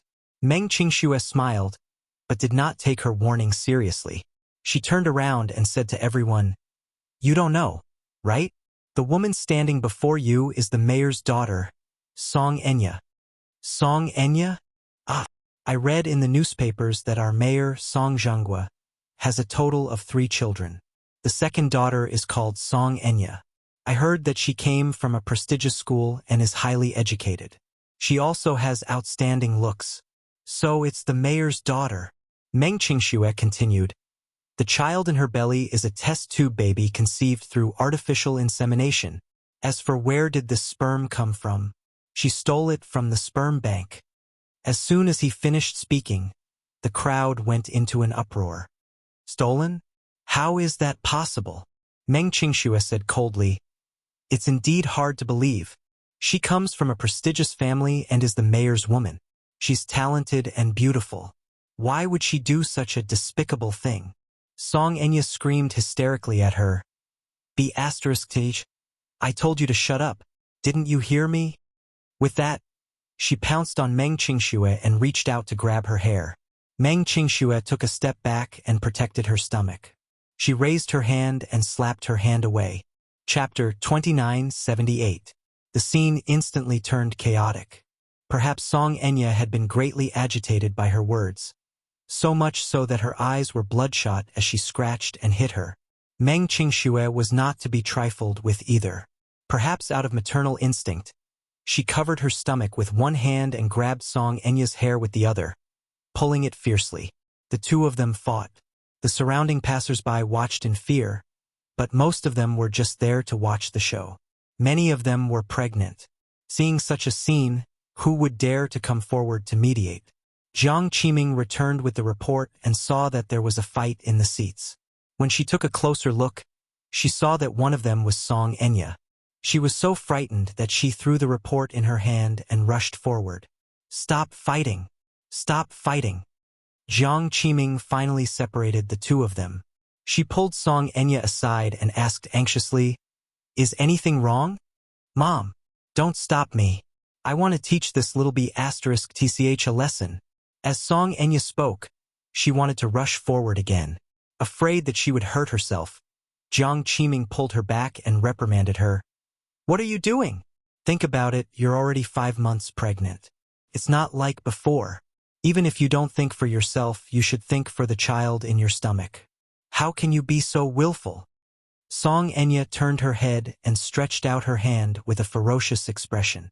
With reddened eyes, she pointed at Meng Qingxue, who was standing 2 meters away with a guarded look on her face.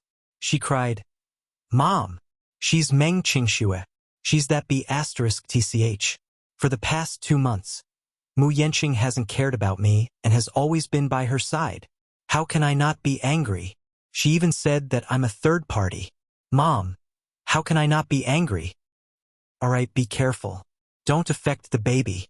She was busy calming her emotions when she suddenly reacted and glared at her in surprise. "What did you say? She's that Meng Qingxue?"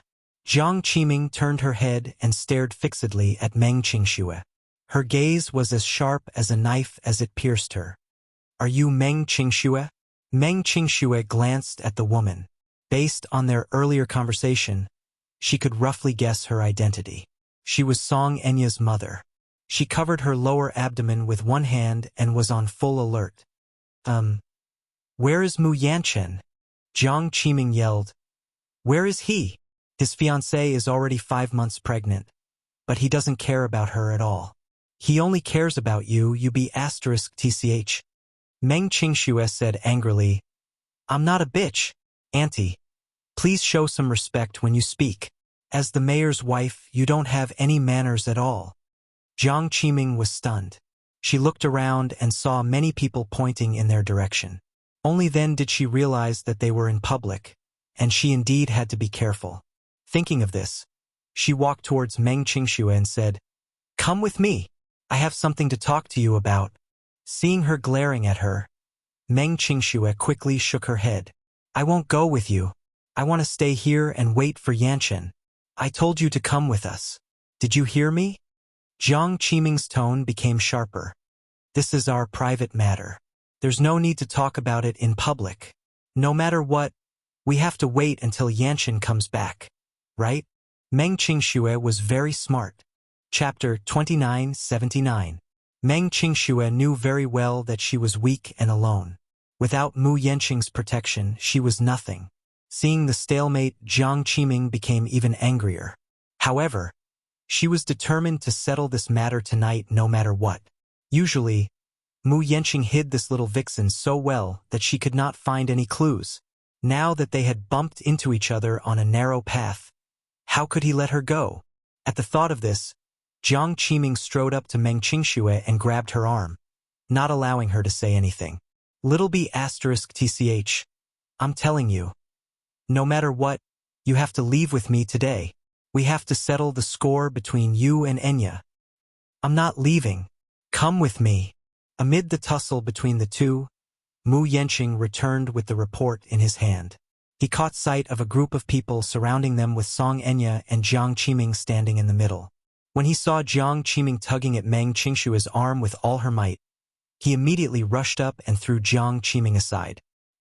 He stood in front of Meng Qingxue to protect her and swept a cold glance at them. What are you doing? When Song Enya saw him, she was even angrier. When she saw him standing on Meng Qingxue's side without a second thought, she felt even more embarrassed and could not tell right from wrong. Mu Yanqing, what do you mean by this? Please be clear about who your fiancé is. It's not her. It's me. The person you're marrying is also me. Song Enya yelled at him at the top of her lungs. What do you mean by this? What does she mean by this?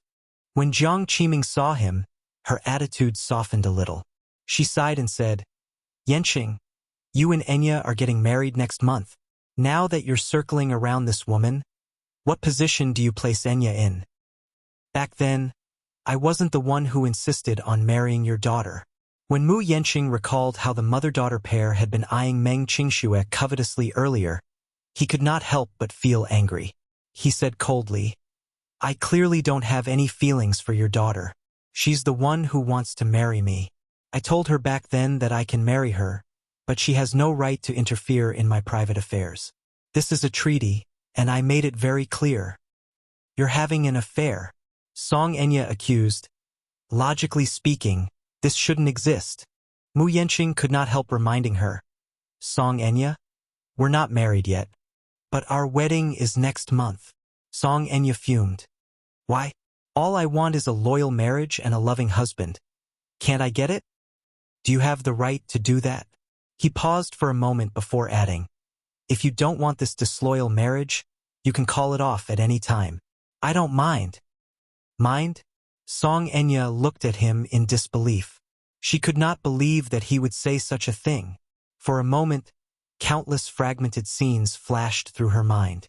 She had worked so hard to get what she wanted, but in the end, she did not get anything. She had racked her brains to get Muyaja.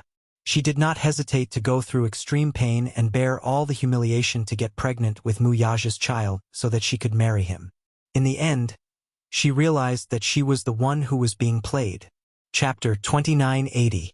In the end, what happened? Yun Shirshir, whom she hated the most, was now being doted on by Muyaja. She was as blissful as she could be. A while ago, a media reporter reported that Yun Shirshir had lost her eyesight due to that accident. Her eyes were injured and she was now recuperating at home. It was also said that because of Gu Xing's incident, Yun Shirshir was depressed and had no appetite. She almost lost the child in her stomach. However, She saw the paparazzi secretly taking photos of Yoon Shirshir wearing a mask and accompanied by Mu Yaja to the hospital for a prenatal checkup. She was all smiles the entire time. When Mu Yaja looked at her, even though the pixels of the photos were blurry, she could still feel his doting behavior, as if he was protecting a child. She hated it. Why did some people get happiness so easily? But what about her? Thinking about Yoon Shirshir, Meng Qingxue, and herself, Song Enya's heart suddenly turned cold and she felt so pitiful. She clenched her fists and suddenly walked toward Meng Qingxue. Grabbing her hand, she asked Mu Yanqing, "Why do you like such a woman? What are you doing?" Mu Yanqing tried to block her hand, but Song Enya pushed him away abruptly. Looking at Meng Qingxue with a ferocious expression, she said arrogantly, "I don't know where this little wild model came from. In terms of family background, and looks, how can such a lowlife compare to her? How am I inferior to her? Why are you protecting her like this? Don't you know? Your second uncle will never let her step into the Mu family's door." Mu Yanqing was taken aback by her words.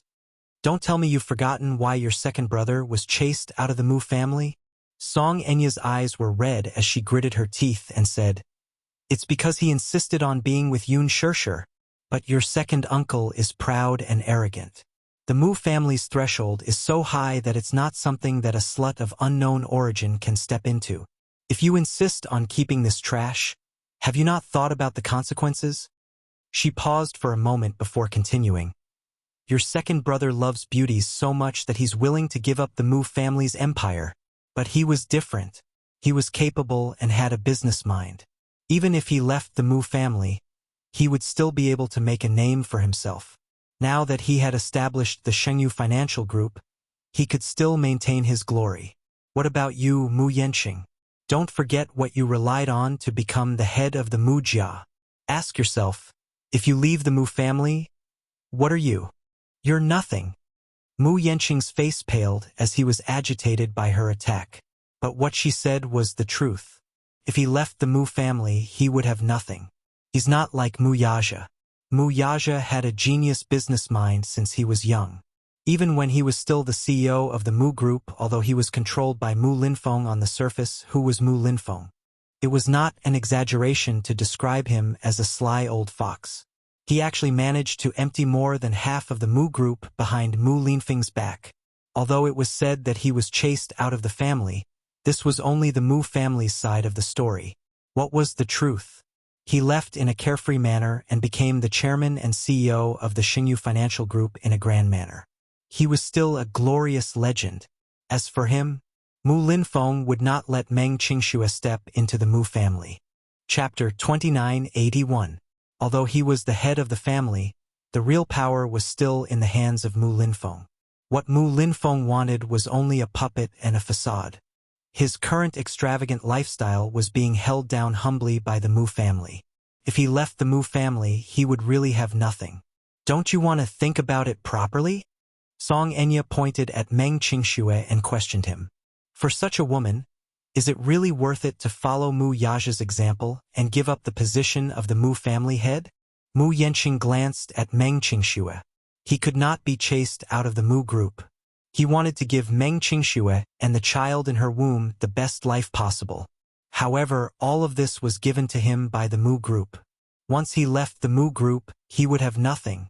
Meng Qingxue looked at him anxiously. As if she could see through his struggle, she smiled and said, "Yanqing, don't listen to her. Even if you leave the Mu group, you won't have nothing. Don't you still have me? And the child in my womb? How can you have nothing?"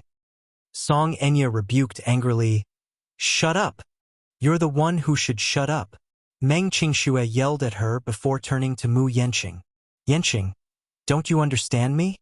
I know that you want to give me the best life possible. However, everyone has a different definition of happiness. Some women want to live in a big villa and have a bodyguard around them 24/7. However, I only want you. You're enough. Even if you really have nothing, it's fine." After a pause, she choked and said, "On the contrary, I feel that if you really have nothing, I can protect and love you with more peace of mind. That's because I don't have to care about what others think, and I don't have to be suspected of having ulterior motives for loving you. I love you, but I only love you as a person. Nothing else is important. Io, that's so touching. Do you really think that Yenqing will give up the Mu group for you? Song Enya pinched her chin and said aggressively, don't you know how long he's been coveting everything he's gotten today? Don't you know? How long had he yearned for this day? Now that he has obtained everything, do you really think he will be willing to give it up again? What a joke. You? After a pause, she added, it's easy for you to say that, but don't you know that a poor couple has many sorrows? What Mu Yenqing wanted had always been obvious, so he would naturally make the right choice. It's not your turn to fan the flames here. Song Enya.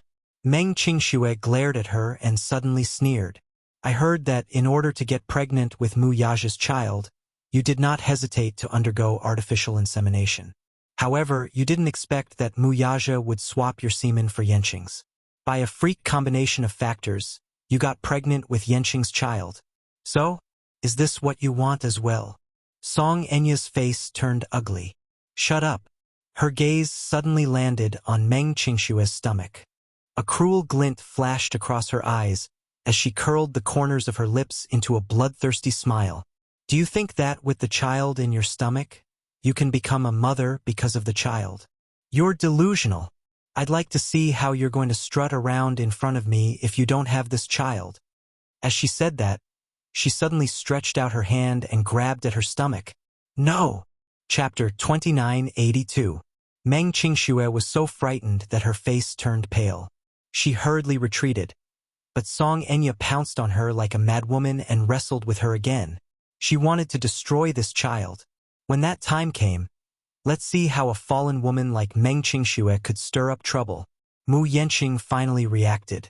Without thinking, he rushed over and separated the two people who were wrestling.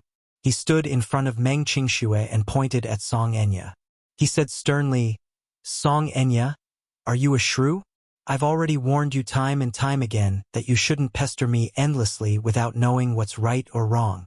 Otherwise, don't blame me for being rude. Shrew? Are you calling me a shrew? Song Enya widened her eyes in shock. She could not believe that he would say that about her. Shrew. No one had ever described her like that since she was a child. If you dare to touch a single strand of Qingxue's hair, I won't let you off. Mu Yenqing's next words thoroughly infuriated Song Enya. She nodded. Her eyes were sharp as she said in a trembling voice, all right, Mu Yenqing, you're amazing. You're really amazing. I'd like to see what you can do to me if I get rid of this B** starred in this woman's stomach. With that, she rushed hysterically toward Meng Qingxue and pushed Mu Yenqing with all her might. Her eyes were bloodshot. Seeing that Meng Qingxue was about to be pushed to the ground, Mu Yenqing was concerned about the child in her stomach. Without thinking too much, he supported Meng Qingxue and pulled her into his arms. With his other hand, he pushed Song Enya protectively. Song Enya put all her strength into her hand, so when Mu Yenqing pushed her, she could not maintain her balance at all and her body leaned back. Mu Yenqing only heard Jiang Qiming scream. The next second, he heard the sound of something falling heavily to the ground. Her bag fell to the ground, and the skincare products and phone inside scattered on the ground. Then, the sound of people gasping could be heard from all around. Meng Qingxue was also taken aback. Mu Yenqing hugged her and followed her line of sight, only to be horrified to see Song Enya lying on the ground. Her contorted features showed how much pain she was in. Jiang Qiming immediately ran over and helped her up. Concerned, she asked, "Are you all right?" Song Enya's face was ghastly pale as beads of cold sweat broke out on her forehead. Jiang Qiming flew into a rage out of humiliation. Pointing at Mu Yenqing, she yelled, "Mu Yenqing, are you crazy? Enya is also pregnant with your child. What do you mean by this? You, Mom!" Beside her, Song Enya's feeble voice interrupted her helplessly. She clutched Jiang Qiming's sleeve tightly as she sobbed weakly. "Mom, it hurts." Someone screamed, "It's bleeding." Jiang Qiming looked at her legs in shock, only to see two streams of viscous liquid flowing down her inner thighs slowly. "Enya, why are you bleeding?" Song Enya's face turned even paler when she heard that she was bleeding. She only felt a sharp pain in her stomach, as if something in her body was falling hard. She followed Jiang Qiming's gaze and looked down. When she saw the drops of blood on the ground, she was so anxious that she was about to cry. Meng Qingxue was also shocked by this scene, and her face turned ugly. Chapter 2983. Song Enya was afraid and in despair. She was 5 months pregnant, so it was not like she did not have any feelings for the child in her stomach. Furthermore, this was her last bargaining chip and bet. If she lost it, she would not know what to do. Mu Yanqing, why are you so heartless? Jiang Qiming questioned. The people around them immediately said, hurry and send her to the emergency room. Yes. The nurse rushed over when she heard the news and pushed Song Enya to the emergency room. Meng Qingshue's breathing quickened. She grabbed Mu Yanqing's sleeve and asked worriedly, will something happen to Song Enya? I don't know. Mu Yanqing did not know how to reply to her, because even his mind was in a mess. Meng Qingxue asked cautiously, what if the child in her stomach can't be saved? Will you be sad? No. Mu Yanqing sneered. That child shouldn't exist. It's her own fault and she deserves it. I didn't want to push her. It's her. I'm afraid that she'll hurt you. As he spoke, his breathing suddenly quickened. Mu Yanqing looked down at his hands. It was these hands that had pushed Song Enya away earlier. If the child really could not be saved, it must be because of him. But I didn't push her on purpose. He didn't do it on purpose. He didn't want to hurt her. Meng Qingshue's heart ached. She hugged him tightly and said sadly, Yanqing, don't think about it. I know I saw it. You didn't want to hurt her. You were trying to protect me. Don't blame yourself. Mu Yanqing hugged her and closed his eyes weakly. Outside the operating theater, Jiang Qiming had been sitting for a long time. When Mu Yanqing and Meng Qingxue walked over, she looked up and saw them. She stood up agitatedly and pounced on Meng Qingxue. It's all your fault. It's all your fault, you little b***tsh. The doctor said that the child might not be saved. If it weren't for you, if it weren't for you. As she spoke, she was about to slap Meng Qingxue. Mu Yanqing shielded Meng Qingxue with his body and pushed Jiang Qiming away. Auntie, calm down. Please conduct yourself with dignity. Jiang Qiming's eyes were bloodshot. Mu Yanqing, are you still going to protect her? If the child doesn't survive, it has nothing to do with her. Mu Yanqing said agitatedly, I'm responsible for this.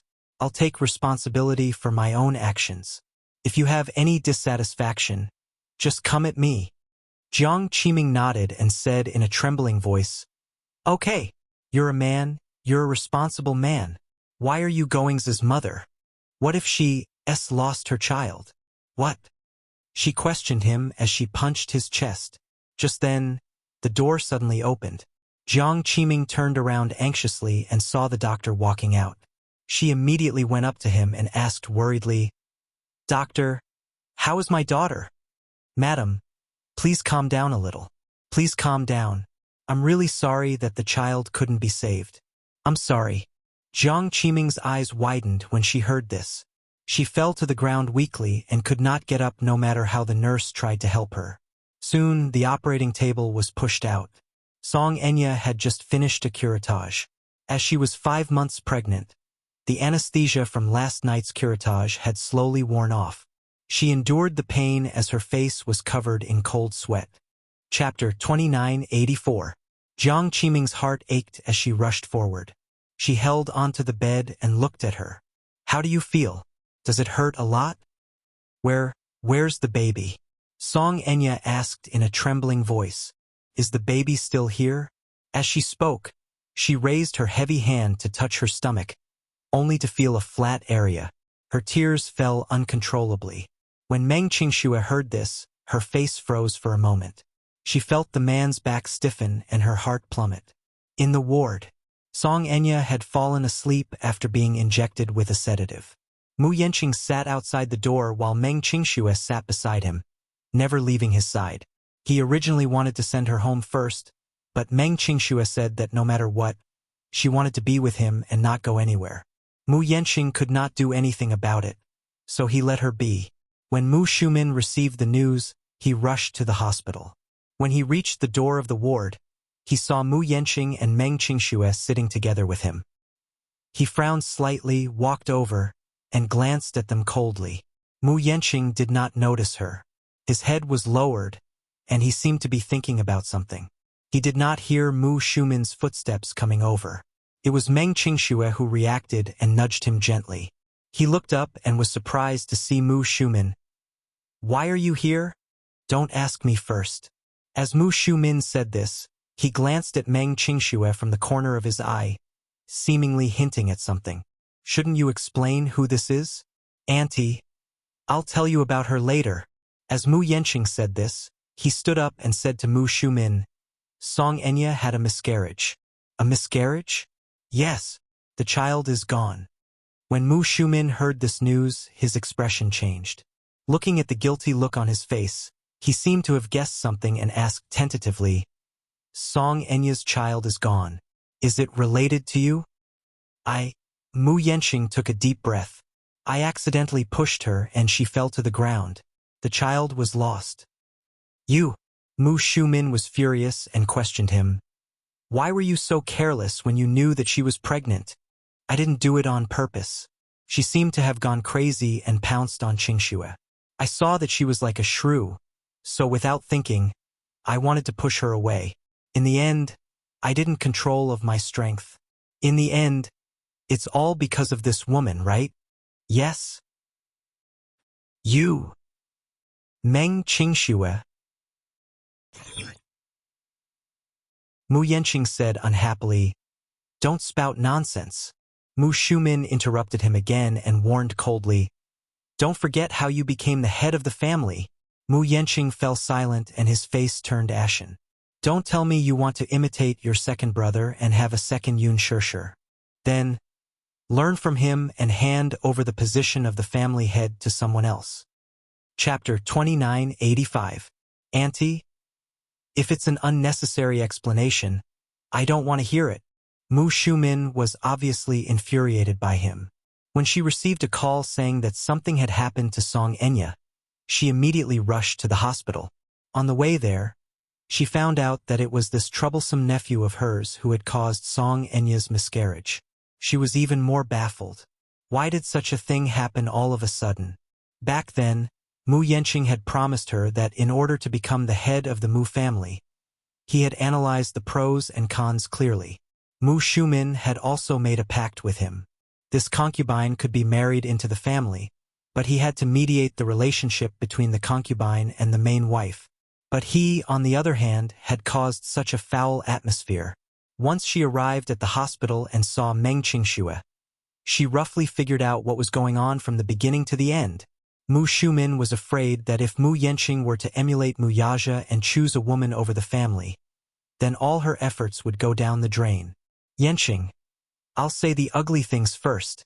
Meng Qingxue can be a concubine, but if she breaks the rules of the Mu group, you know what I'm capable of. Don't blame me for not warning you earlier." Mu Shumin's words were harsher. Mu Yanqing glanced at Meng Qingxue and then at Mu Shumin before slowly nodding his head. Only then was Mu Shumin satisfied and entered the ward. Meng Qingxue kept her head lowered and remained silent. Her mind kept replaying Mu Shumin's words. She had a feeling that this woman's methods were extremely ruthless. She could not help but worry. It was not easy for her to win Mu Yanqing's heart. Would he waver again because of Mu Shumin's words? Mu Shumin walked into the ward, straightened her face, and walked to the bed with a worried look. "Is that lass Enya all right?" When Jiang Qiming saw her, she finally had a place to vent her grievances, so she cried and complained to her. She recounted everything that had happened. Jiang Qiming cried and complained, "Our Enya is from a prestigious family after all. Is it wrong for Yanqing to marry our Enya? But he's great. Enya hasn't married into the family yet, and he already can't wait to get a mistress. It's not that the Songs don't know the rules of the Mu group, but a concubine should at least wait until Enya is married, right? She hasn't married into the family yet, aunts, and she's already here. What will happen after she's married?" Then wouldn't little 4 and little 5 have to stand in a row? Mu Shumin, you're right. Is there any reason? On the surface, Mu Shumin remained calm and expressed her understanding. But in her heart, she thought to herself, this Mu Yenqing marrying Enya might not be aggrieved, but he won't get anything out of it either. In her eyes, Song Enya was a withered flower that Mu Yaja did not want. Seeing that Mu Yaja could not get her, she turned around and wanted to get close to Yenqing. She even felt wronged for Yenqing. How could Jiang Qiming come here to complain?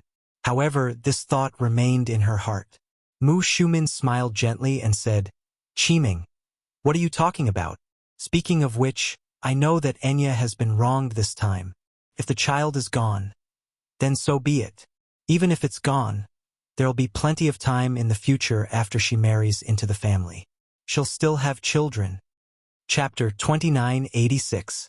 Now that the child is gone, is this marriage still valid? Of course, it's still valid. Mu Shumin exchanged pleasantries, but she was gnashing her teeth in anger. This Jiang Qiming actually knew how to negotiate with her. This woman had it all planned out. Wasn't she just worried that Mu Yenqing would go back on his word and refuse to marry her after losing the child? Mu Shumin was furious, but she could not make things too awkward in public. Moreover, on the way here, Mu Linfeng called and asked her to calm the emotions of Jiang Qiming and Song Enya. She did not understand why she always had to clean up such messes. When Jiang Qiming heard Mu Shumin's words, the uneasiness in her heart dissipated slightly. She was worried that Mu Yenqing would have a reason to call off this marriage if Song Enya's child was gone. However, the news had already been released and the invitations had been sent out. If they were to announce halfway through that the marriage was not going to happen, wouldn't it be a huge embarrassment for the Song family? She did not know how to explain this matter to Song Zhanghua. If he found out that the child was gone, wouldn't he blame her for not taking good care of his daughter? She would not be able to clear her name even if she jumped into the Yellow River. Mu Shumin sat in the ward for a while. After a while, she made a call and took the initiative to summon the hospital's director over, instructing him to take good care of Song Enya. This hospital was also one of the Mu Group's businesses, so the hospital naturally obeyed her instructions.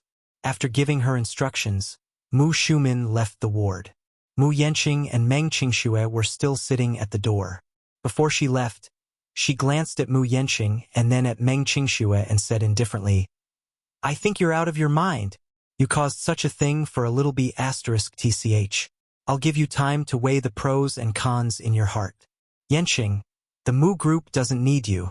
However, you're nothing without the Mu Group. You'd better cut ties with this little b**** as soon as possible. With that, Mu Shumin left without looking back. Meng Qingxue felt that all of these words were extremely harsh to her ears. This Mu Shumin was really too arrogant. What right did she have to insult her like this? Meng Qingxue looked at Mu Yenqing aggrievedly, only to see him sitting there with a pale face. His eyes were dark and gloomy, as if he was contemplating something or hesitating about something. She couldn't help but feel uneasy.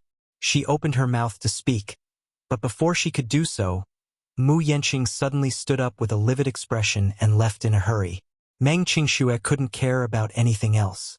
She quickly stood up and chased after him. Yenqing! Yenqing! Mu Yenqing walked to the entrance of the hospital without a word. When he raised his head and saw the glaring sunlight, an inexplicable sense of humiliation rose in his heart. He suddenly clenched his fist and smashed it hard on the stone pillar at the entrance. His tightly clenched fist was instantly drenched in blood. Meng Qingxue chased after him. When she saw him repeatedly smashing his fist on the stone pillar, she rushed up in horror and hugged his arm. Yenqing, what are you doing? Mu Yenqing flung her hand away and walked to the side angrily with a sharp gaze. He hated himself for not fighting for it. When Mu Yaja was still the CEO of the Mu Group, he was high and mighty and dazzling. Everyone was respectful and obedient to him without hesitation. What about him? Chapter 2987. On the surface, Mu Linfeng seemed to think highly of him, but in reality, he was just like a regent in ancient times. On the other hand, he was like a puppet emperor. On the surface, he could summon the wind and summon the rain, but he had no real power at all. Unfortunately, he could not leave the Mu group. Mu Yenqing felt extremely vexed. In particular, Mu Shumin's reprimand earlier made him feel even worse. He was increasingly aware that he was being used.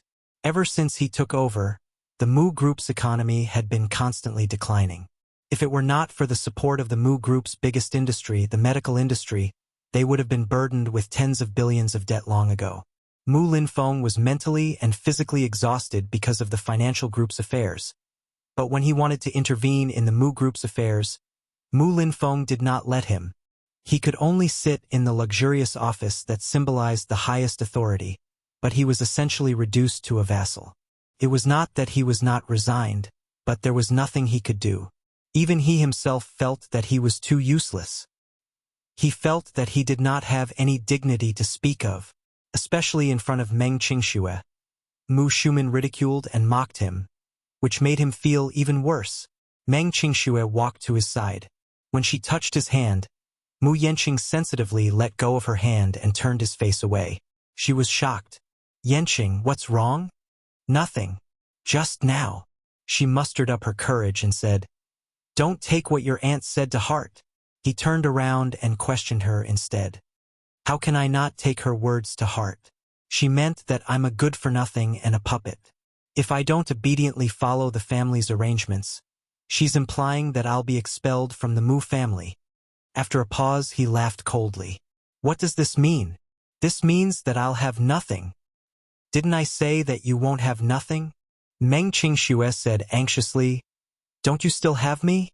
Do you understand what kind of situation it will be to be expelled from the Mu family?" Mu Yenqing moved closer to her and enunciated each word clearly. "Qingxue, have you ever thought about how it feels to fall from a high place to the bottom of a valley?" Meng Qingxue looked at him in a daze and shook her head. "That's because you've never stood at the top. That's why you can say certain things so casually." Mu Yenqing paused for a moment before continuing. "Falling from such a high place is more than just smashing one's bones into pieces. Everyone will laugh at you, ridicule you, and belittle you." Meng Qingxue was stunned, but she heard him say helplessly, "I'm the CEO of Mu Group now. Yes, I don't care about such a status, but once I'm expelled from the Mu family, I'll have nothing." What did this mean? This means that I might not even be able to support myself. No matter how hard I try, I will never be able to catch up to Mu Yaja. People were different from each other in the first place. Some people were born as noble as the clouds, while others were born as lowly as mud. In the past, I was suppressed by him. Now, even if he has left the Mu family, he is still suppressing me. His eyes were filled with immense pain. Meng Qingxue felt as if a knife was being twisted in her heart. She could deeply understand his pain. "I can accompany you. No matter what, I'll be by your side." "Let me think about it," Mu Yenqing said. Chapter 2988. "I'm sorry, Qingxue. Let me be alone." With that, he walked away. Meng Qingxue stood there alone for a long time. After a while, a few bodyguards walked over and said to her, "Miss Meng, President Mu wants us to send you back." The corners of her lips twitched violently, and then she smiled bitterly. "Am I being sent to the cold palace?" At the Gu residence, Chu Ho had been in a coma for 2 months. He had woken up a few times in the middle, but then he fell asleep again and never woke up again. Xiao Bao didn't know that his mother, whom he missed dearly, was locked up in the Gu residence to recuperate. Uncle Fu coaxed him that he had found his mother, but he was disobedient, so his mother didn't want to see him. When he became obedient, his mother would come and find him. Uncle Fu could be said to be very experienced. These words were tried and true for children. With this trick, Uncle Fu had Xiao Bao under his thumb. Xiao Bao promised repeatedly that he would be obedient and wait for Chu Ho to come and find him. Gu Jinglian had used some unknown method to register him and put him under the Gu household register. Xiao Bao had a new name because of this, Gu Chengzi. Gu Jinglian had despised the name Xiao Bao more than once or twice. In order to come up with a name, Uncle Fu had gone through a lot of trouble. He had thought of hundreds of names that he disliked and sent them to Gu Jinglian for him to choose from. After picking and choosing, he finally chose this name, Gu Chengzi. When Gu Jinglian told Xiao Bao this new name, Chu Xiaobao was very unhappy at first. She felt that Gu Chengzi's name was too lame and unpleasant to the ears. Xiaobao sounded better. More importantly, Xiaobao was already used to this name. His mother had always called him that. Hence, once the name was changed, Xiaobao was more or less not used to it. In the end, the father and son argued and came to an agreement. They would keep Xiaobao as his nickname and Gu Chengzi as his real name. Then, after Xiaobao had a new name, he went to kindergarten like other children of his age. Xiaobao was a little surprised. This was because he used to be envious of children of his age who could go to kindergarten and play with a group of children. But he didn't have a household register and couldn't go to school, so he could only peek outside the school. In such a big playground, the children played a lot of games. Some of them lined up to play eagle and chicken. Some of them surrounded a round black and white ball and kicked it around. Their mother said that it was a soccer ball. He wanted to play, but there was no one to play with him. This time, he could go to kindergarten. Little Treasure was extremely excited. However, on the first day of kindergarten, Xiaobao scared the little guys in the kindergarten. That morning, the teacher brought Xiaobao to the podium, followed by 2 fully armed bodyguards. They were all in black suits and wore sunglasses. Their expressions were cold, and their eyes were icy cold. They really scared the children in the class. When he came back, Xiaobao complained to Uncle Fu. Because of this, none of the children in the class were willing to play with him. That was because the 2 bodyguards that followed him around the clock were too terrifying. Xiaobao felt extremely wronged and could only sit alone in his seat. Uncle Fu didn't know whether to laugh or cry when he heard that. He felt sorry and helpless. Chapter 2989. But there was nothing he could do about it. Over the years, the Gu family had made many enemies in the underworld. Their enemies were from both the underworld and the underworld. Furthermore, Xiaobao was the only son of the old master. He might even be the future successor of the Gu family. He had to be more or less tolerant. Otherwise, if anything were to happen to little young master, Gu Jinglian would be heartbroken if he were to die just like that after finally having a child of his own. Although Gu Jinglian didn't seem to care about Xiaobao on the surface, he was just a little arrogant and a little unreasonable. But what about deep down? The baby was very precious. Xiaobao had been in the Gu family for so many days and could be said to be able to call the wind and summon the rain. He could get whatever he wanted. Uncle Fu was still worried. What if Xiaobao was spoiled by old master this time? What should they do? However, Xiaobao was still in awe of Gu Jinglian. This little guy was very mischievous and wasn't afraid of anything except Gu Jinglian. Perhaps it was because Gu Jinglian had never been nice to him and always had a very cold expression on his face. In Xiaobao's words, he was like a ghost. When Uncle Fu heard this, he laughed out loud. Then, he relayed Xiaobao's words to Gu Jinglian. The latter's face immediately darkened. "You're saying that I'm like a ghost?" Gu Jinglian clenched his fists tightly. His face was terrifyingly stern. Uncle Fu's shoulders shook because he was laughing secretly. He said, "This little guy is really smart. He actually dares to talk about old master like that. Don't let him be spoiled," Gu Jinglian said. Uncle Fu agreed on the surface, but in his heart he thought, "When it comes to spoiling old master, you're the one who spoils the most." Gu Jinglian asked again, "Is that woman awake yet?" Upon hearing this, Uncle Fu naturally knew who Gu Jinglian was referring to. Hence, he said, "She hasn't woken up yet. The doctor said that his vitality was greatly damaged, and the damage to his body was too severe.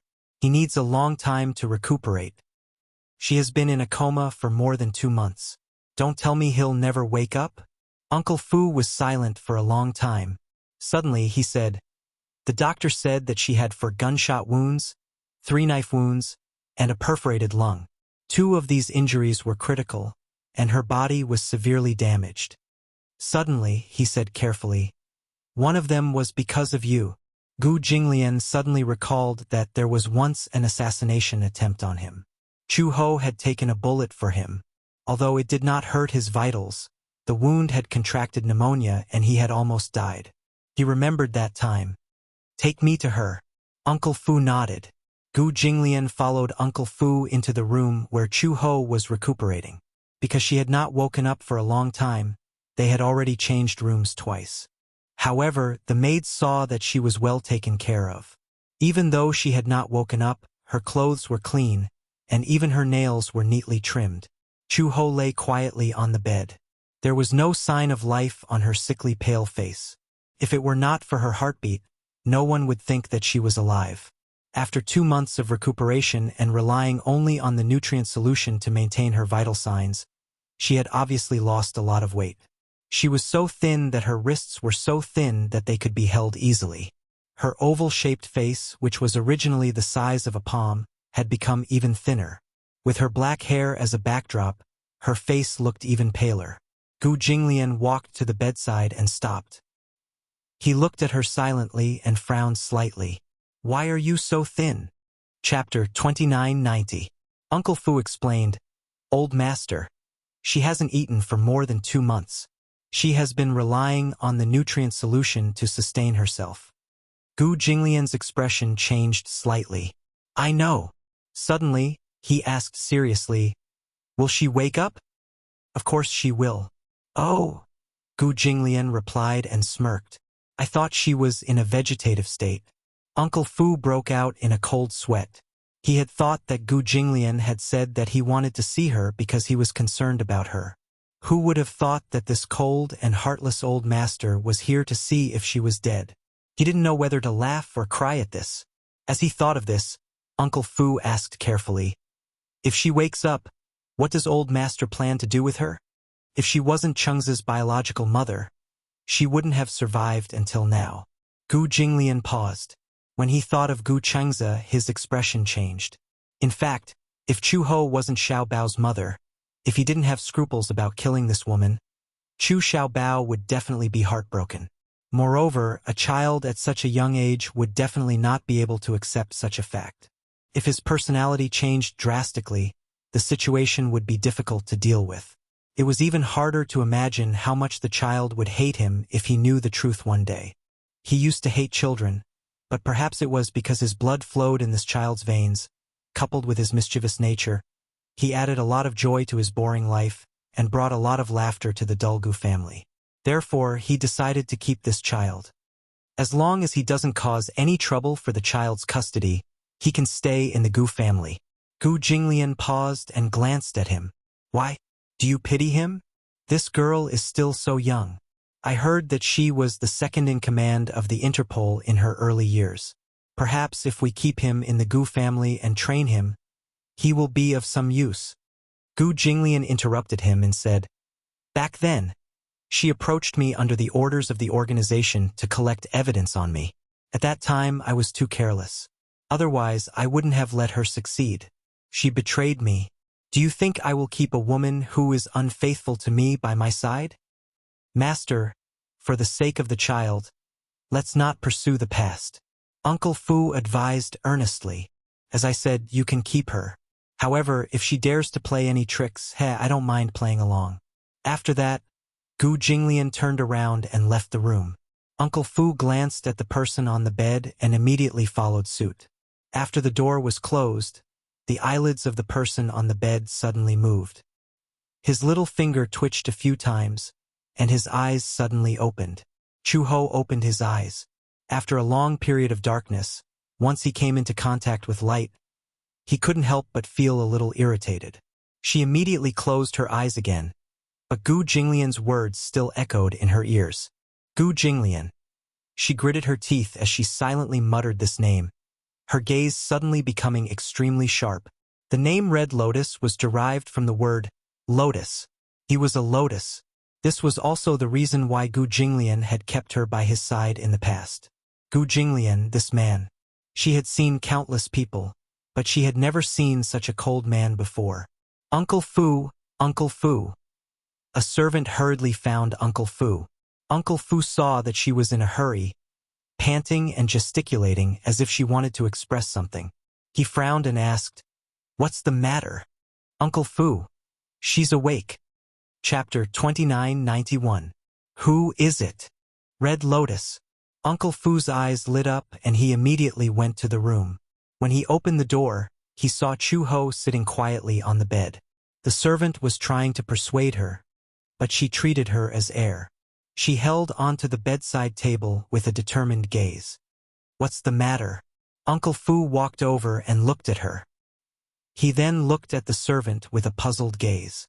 "Uncle Fu, she just woke up. The doctor told her not to move around, but she insisted on getting out of bed and walking around." Uncle Fu heard this and thought it was something serious. "She's been lying down for so long. She should walk around." The servant stopped talking. Uncle Fu walked over and smiled at her. "Miss, you're finally awake. You have to know that you have been lying in bed for 2 months. Red Lotus glanced at him and opened her mouth.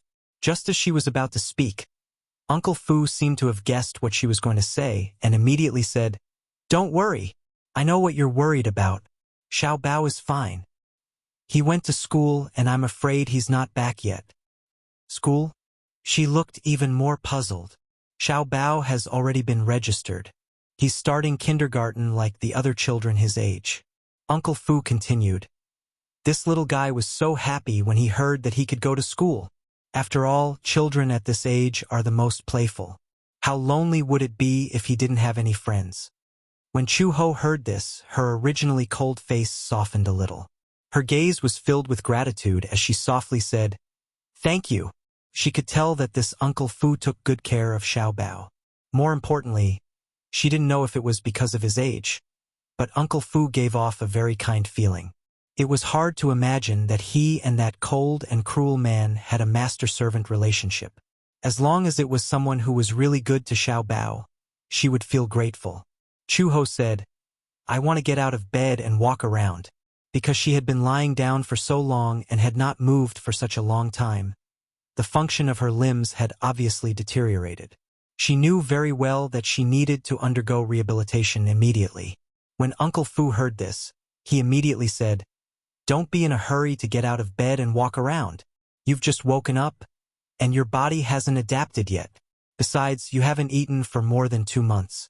Why don't you eat something first? Otherwise, if you insist on getting out of bed, I'm afraid you'll have low blood sugar." Chu-ho smiled gratefully. "Okay." Only then did Uncle Fu smile with satisfaction. He turned his head and ordered, "Tell the kitchen to prepare some porridge and side dishes." "All right." 10 minutes later, the servant brought in millet porridge and some delicious side dishes. Fearing that her stomach couldn't take it, she didn't eat anything for the time being. Instead, she prepared coarse grain porridge. Chu-ho was touched by Uncle Fu's attentiveness. Whether a person truly cared about someone could be seen from the details. Chu-ho picked up the chopsticks with trembling hands and clenched them tightly. He began to eat slowly. Uncle Fu looked at her and felt pity for her. He didn't know why, but this woman used to be enemies with the Gu family. But he didn't know why. Was it because she was Xiao Bao's mother, and because he loved her, he wanted to treat her well? Or was it because his heart ached for her? How could a woman get hurt in order to survive in this world? Especially when he saw her trying hard to hold the chopsticks and slowly swallow. This feeling of heartache became even more obvious. "Is it hot?" Chu-ho shook her head slowly. Uncle Fu smiled and sat by the bed. He chatted with her about Xiao Bao's recent situation. Chapter 2992. As long as it was about Xiao Bao, even if it was an interesting anecdote that happened while eating or sleeping, she didn't want to miss it. After she finished eating and put down her chopsticks, Chu-ho looked at him. She suddenly frowned and said, "Uncle Fu, if I recover, can I take Xiao Bao away from here?" Uncle Fu heard this and was stunned for a long time. He asked her back, "Isn't it good to let Xiao Bao stay in the Gu family?" Chu-ho's knuckles couldn't help but clench. She bit her lip and took a deep breath. "If it's that man, I don't want to." Uncle Fu didn't understand. "Why?" "Because he's a Gu Jinglian. If she let Xiao Bao stay in the Gu family, she was worried that when Xiao Bao grew up, he would also become such a cold man." Uncle Fu heard this and said tactfully, "Chu-ho, you seem to have some misunderstanding about our old master." "Misunderstanding? What misunderstanding? Old master is actually not that scary." Uncle Fu smiled and said, Old master is actually a very gentle person. Suddenly, there was a knock on the door. Uncle Fu frowned and walked to the door. A subordinate dressed in black stood at the door, his face covered in cold sweat. Uncle Fu, what do we do? Something happened. What happened? Uncle Fu said impatiently, spit it out. Is Dr. Chung here? Dr. Chung was the Gu family's private doctor. Uncle Fu raised his eyebrows and asked curiously, why are you looking for Dr. Chung? I accidentally spilled Old Master's tea and Old Master broke his leg. He wants Dr. Chung to hurry over and take a look. Uncle Fu was speechless. This was indeed Old Master's style. But wasn't this a little too fast? He had just finished speaking. Old Master, oh Old Master, why are you so worrisome? How was he supposed to smooth things over? He turned his head around awkwardly, only to see Chu Ho looking at him silently. Chu Ho's gaze was even more thoughtful. Uncle Fu immediately reprimanded. Do you have to look for me for such a small matter? Don't you know how to call Dr. Chung? I can't get through to Dr. Cheng's phone. Then call his assistant. After being scolded like this, the subordinate immediately nodded. Uncle Fu closed the door and turned around. He smiled awkwardly and walked over to Chu Ho's bedside. However, he heard Chu Ho say, a gentle person? The new subordinate doesn't know how to do things. Haha. Uncle Fu wiped off his cold sweat. Suddenly, he straightened his face and said guiltily, Master just has a bad temper. Just a bad temper. Chu Ho continued coldly. If Xiao Bao were to stay in the Gu family and be influenced by him, wouldn't he grow up to be as violent and cold-blooded as him? Uncle Fu was speechless. Xiao Bao is a very kind child. Chu Ho continued. If he were to stay in the Gu family and be influenced by others, he would definitely become an insensitive person when he grows up. Cold sweat trickled down Uncle Fu's back. Miss, so what do you mean? I want to take Xiao Bao away from here. Old Master won't agree. Chu Ho retorted. Do I need to follow his opinion? Old Master is also Xiao Bao's biological father. Isn't he? Chu Ho was stunned. Chapter 2993. Chu Ho was secretly shocked. He likes Xiao Bao. Unbelievable. She had always thought that this man was a cold-blooded man who didn't know what kinship was, what love was, and what father-son relationships were. Even if it was his own uncle or brother, he wouldn't show any mercy to them. As for Xiao Bao, he was at most curious about him, but he would never develop feelings for him. So what if he had feelings for him? Did he know what responsibility was? Did he know how to be an excellent father? Perhaps, in his heart, there was only the so-called chivalry. She didn't want Xiao Bao to become a cruel and numb person like Gu Jinglian. Uncle Fu saw that she was in a daze and said, Old Master has also said that you can leave, but you can't take Xiao Bao with you. But if you want to stay, you can, but you can't take Xiao Bao with you. Otherwise, Old Master will not show any mercy. He said that? Chu Ho was a little stunned. Yes. Uncle Fu said, I'll give you some time to think about it, but don't make things difficult for me. With that, he turned around and prepared to leave.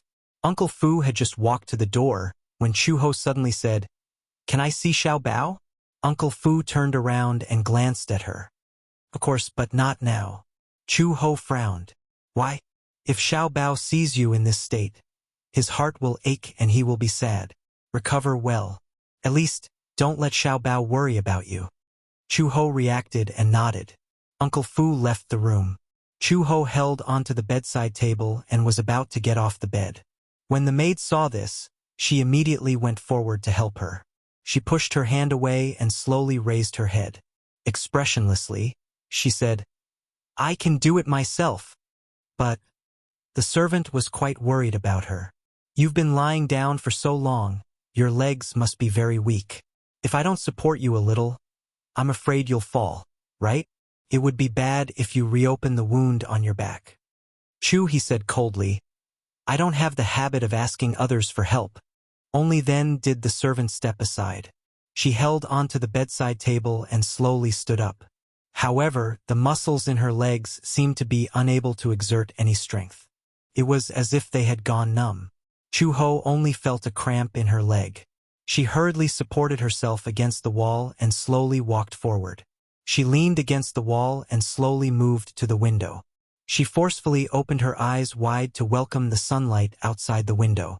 Even if she was stimulated to the point of tears, she would not close her eyes. He didn't know how long it had been since he saw the sun. When he woke up from his deep sleep, he felt as if a lifetime had passed. Outside the window, someone shouted, "Little young master, school is over." Chu-ho was slightly shocked and quickly looked through the window. Outside the window, in the courtyard, more than 20 of his subordinates suddenly stood in 2 straight rows, respectful and reverent. "Welcome back, little young master." Xiao Bao carried his school bag and walked into the courtyard. He looked up and curiously looked at the 2 rows of subordinates who were welcoming him home. He seemed to be used to it and walked past them. When Chu-ho saw Xiao Bai, her eyes finally regained focus. She stared at his back view as he walked towards the main hall. The little fellow was still so thin, but he did not look as dejected as she had imagined. Uncle Fu had taken good care of him. He had not suffered any grievances in the Gu family for so long. Chapter 2994.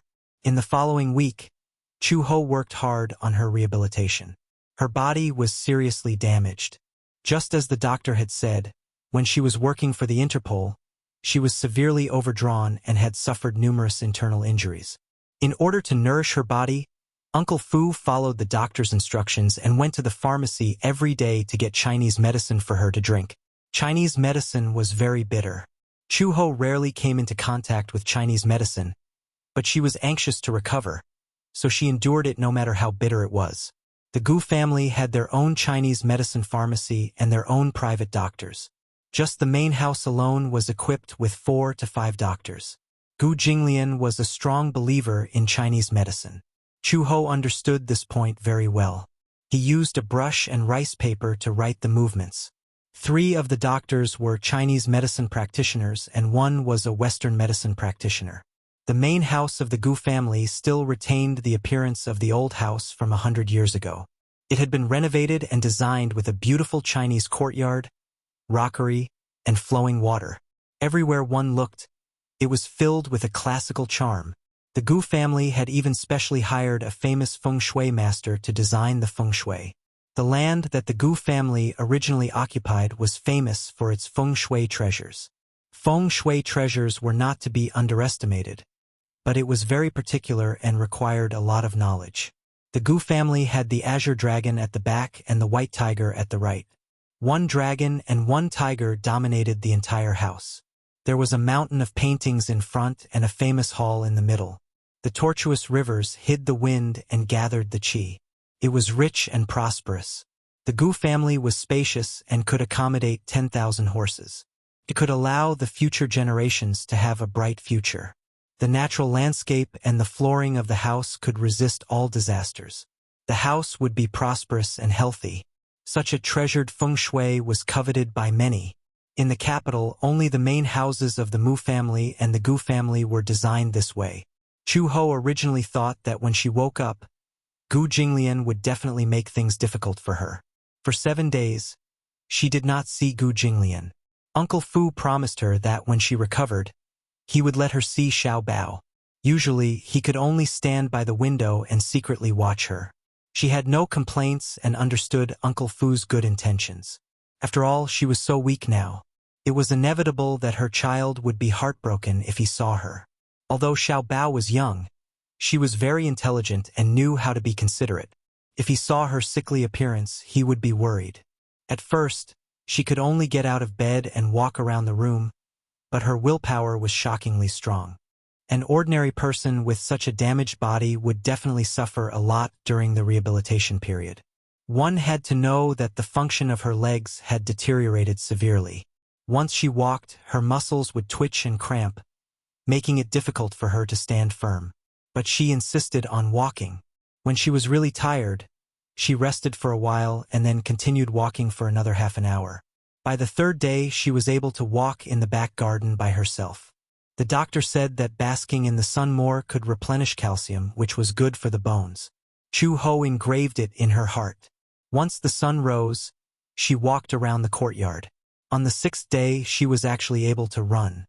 Her astonishing recovery speed made Uncle Fu's eyes pop out of their sockets. Chu-ho silently thought that if she recovered as soon as possible, she would take Xiao Bao and leave the Gu family if she had the chance. However, at the same time, Gu Jinglian received an invitation from the Mu family. At night, he was reading in the study when Uncle Fu knocked on the door and entered. He asked softly, "Master, are you busy?" Chapter 29:95. Uncle Fu replied, "It's a wedding invitation from the Mu family. Do you want to take a look?" Gu Jinglian finally looked up, and there was a slight change in his expression. "Wedding invitation?" Uncle Fu explained. "Yes, it's the wedding banquet of Mu Yanqing and Song Jinggua's daughter, Song Enya." Gu Jinglian put down his book and snorted. "They're getting married. Why would they send me an invitation?" Uncle Fu pondered for a moment and suddenly said, "Ever since Mu Yaja left the Mu group, the Mu family has suffered a great blow. Although Mu Yaja has become the head of the family, he hasn't brought any vitality to the Mu group compared to when he was still in power. He's just putting on a show when he's the head of the family. Who doesn't know who's in charge of the Mu group now?" Gu Jinglian raised his eyebrows, appearing unmoved. "Oh," Uncle Fu continued, "Mu Linfeng is still holding up the Mu group now. Xingyu Financial Group is now eyeing you covetously. I think the Mu family sent you an invitation because they want to rope in the Gu family as their backer and establish some connections. I'm afraid this wedding invitation has the meaning of an olive branch." Gu Jinglian said coldly, "You don't have to show it to me. He might not be willing to accompany Mu Linfeng, that old fellow, even if he wanted to get close to him." The Muse and the Gus were not sworn enemies, but they had never been on good terms. There was no need for him to join in the fun. Uncle Fu nodded. Just as he was about to close the door, Xiao Bao's voice suddenly came from outside. "Uncle Fu." He appeared out of nowhere and saw the red booklet in Uncle Fu's hand. He asked curiously, "Uncle Fu, what's that in your hand?" Uncle Fu smiled and immediately said, "This is a wedding invitation. Wow, is someone getting married?" Chu Xiao Bao immediately became excited. Back in Yen City, one of Chu Ho's colleagues had gotten married. She had also brought back such a wedding invitation and a box of wedding candies. She said that when people got married and had a good relationship with each other, they would send such wedding invitations and candies. If he went to the wedding banquet, he even received a red packet. Chu Xiaobao looked around him and asked curiously, "Uncle Fu, don't you have wedding candies? Or did I tell you to hide it?" Yes, I'll bring it to you later. Look at your greedy face." "Uncle Fu, are you going to the wedding banquet? Then, is it convenient for you to wear me?" How could Uncle Fu not know what he was thinking? He deliberately teased him. "Do you want to go to the wedding banquet with me and then receive red packets?" Chu Xiaobao was bashful for a moment. He nodded with a red face and emphasized, "In the past, when Mom brought me to a wedding banquet, I always got a red packet." Uncle Fu couldn't help but laugh at once. After all, the child was still immature. He didn't know that if the Gu family wanted to go to the wedding banquet, they would have to send a 7-figure sum. The red packet that he would receive would at most be a 4-figure sum. No matter how he looked at it, it was a losing deal. When Gu Jinglian heard Xiao Bao's voice, he looked up and called out, "Changza, come in." Xiao Bao didn't realize that Gu Jinglian was calling him. It was Uncle Fu who reminded him, "Xiao Bao, he's calling you." Xiao Bao poked his little head in and saw Gu Jinglian looking at him and waving at him. Only then did he realize that Changza was calling him. He seemed to have not gotten used to this new name yet. He walked to Gu Jinglian's side. His little hand rested on the table as he looked at him eagerly. Gu Jinglian asked him, "Do you want to go?" "Huh?" Chapter 29:96. Gu Jinglian raised his eyebrows.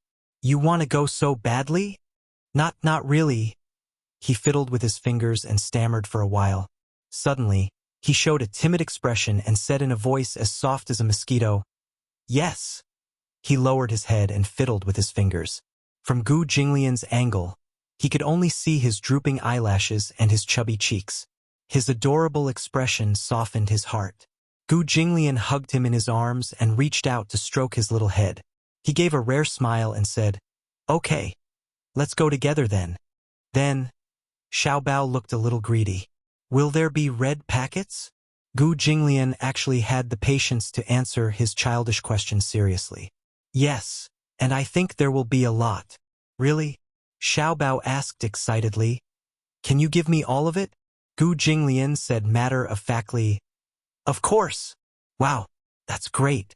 Xiao Bao was elated. In his heart, he was silently fantasizing about how many red packets he could receive. If there were a lot, he began to imagine how he would spend the money. If only there were 500 yuan. He was overjoyed at the thought of having 500 yuan. He had never seen so much money before. 500 yuan. Wow, he was rich. Fortunately, Gu Jinglian could not read minds. He only saw his elated expression and thought that he was looking forward to the banquet. He did not know that he was thinking about how to spend the 500 yuan. If Gu Jinglian knew what he was thinking, he would not know whether to laugh or cry. The Gu family had hundreds of millions of assets, mountains of gold, silver, and diamonds. This little guy was actually satisfied with just 500 yuan. However, Baby Chu was, after all, someone who had experienced the northwest wind. His concept of wealth was different from Gu Jinglian's, who was used to living a life of luxury since young. The banquet was held on the weekend at a 6-star hotel owned by Mu Group. That morning, Gu Jinglian woke up very early. Butler Fu ordered someone to push 2 rows of mobile clothes racks over. One row had large suits hanging on it, while the other row had smaller suits hanging on it. Gu Jinglian was very picky about what he wore. He first chose a suit for himself. As he was thin, he deliberately chose a double-breasted black suit. He looked imposing in it. He looked in the mirror and adjusted his appearance. Then he turned and walked to the other row of clothes racks to choose a suit for Xiao Bao.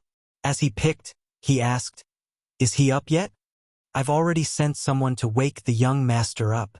After helping him wash his face and brush his teeth, I'll bring him here to change his clothes." "Oh." Gu Jinglian picked up a black suit and looked at it. Suddenly, he raised his eyebrows and turned to look at him. "What about that woman?" "Master, are you asking about Hong He?"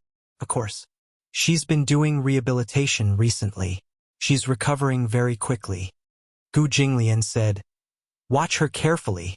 "Yes, I understand." After a while, the servant carried the little guy over. Xiao Bao was still sleeping. He was in a daze and looked like he was living in a dream.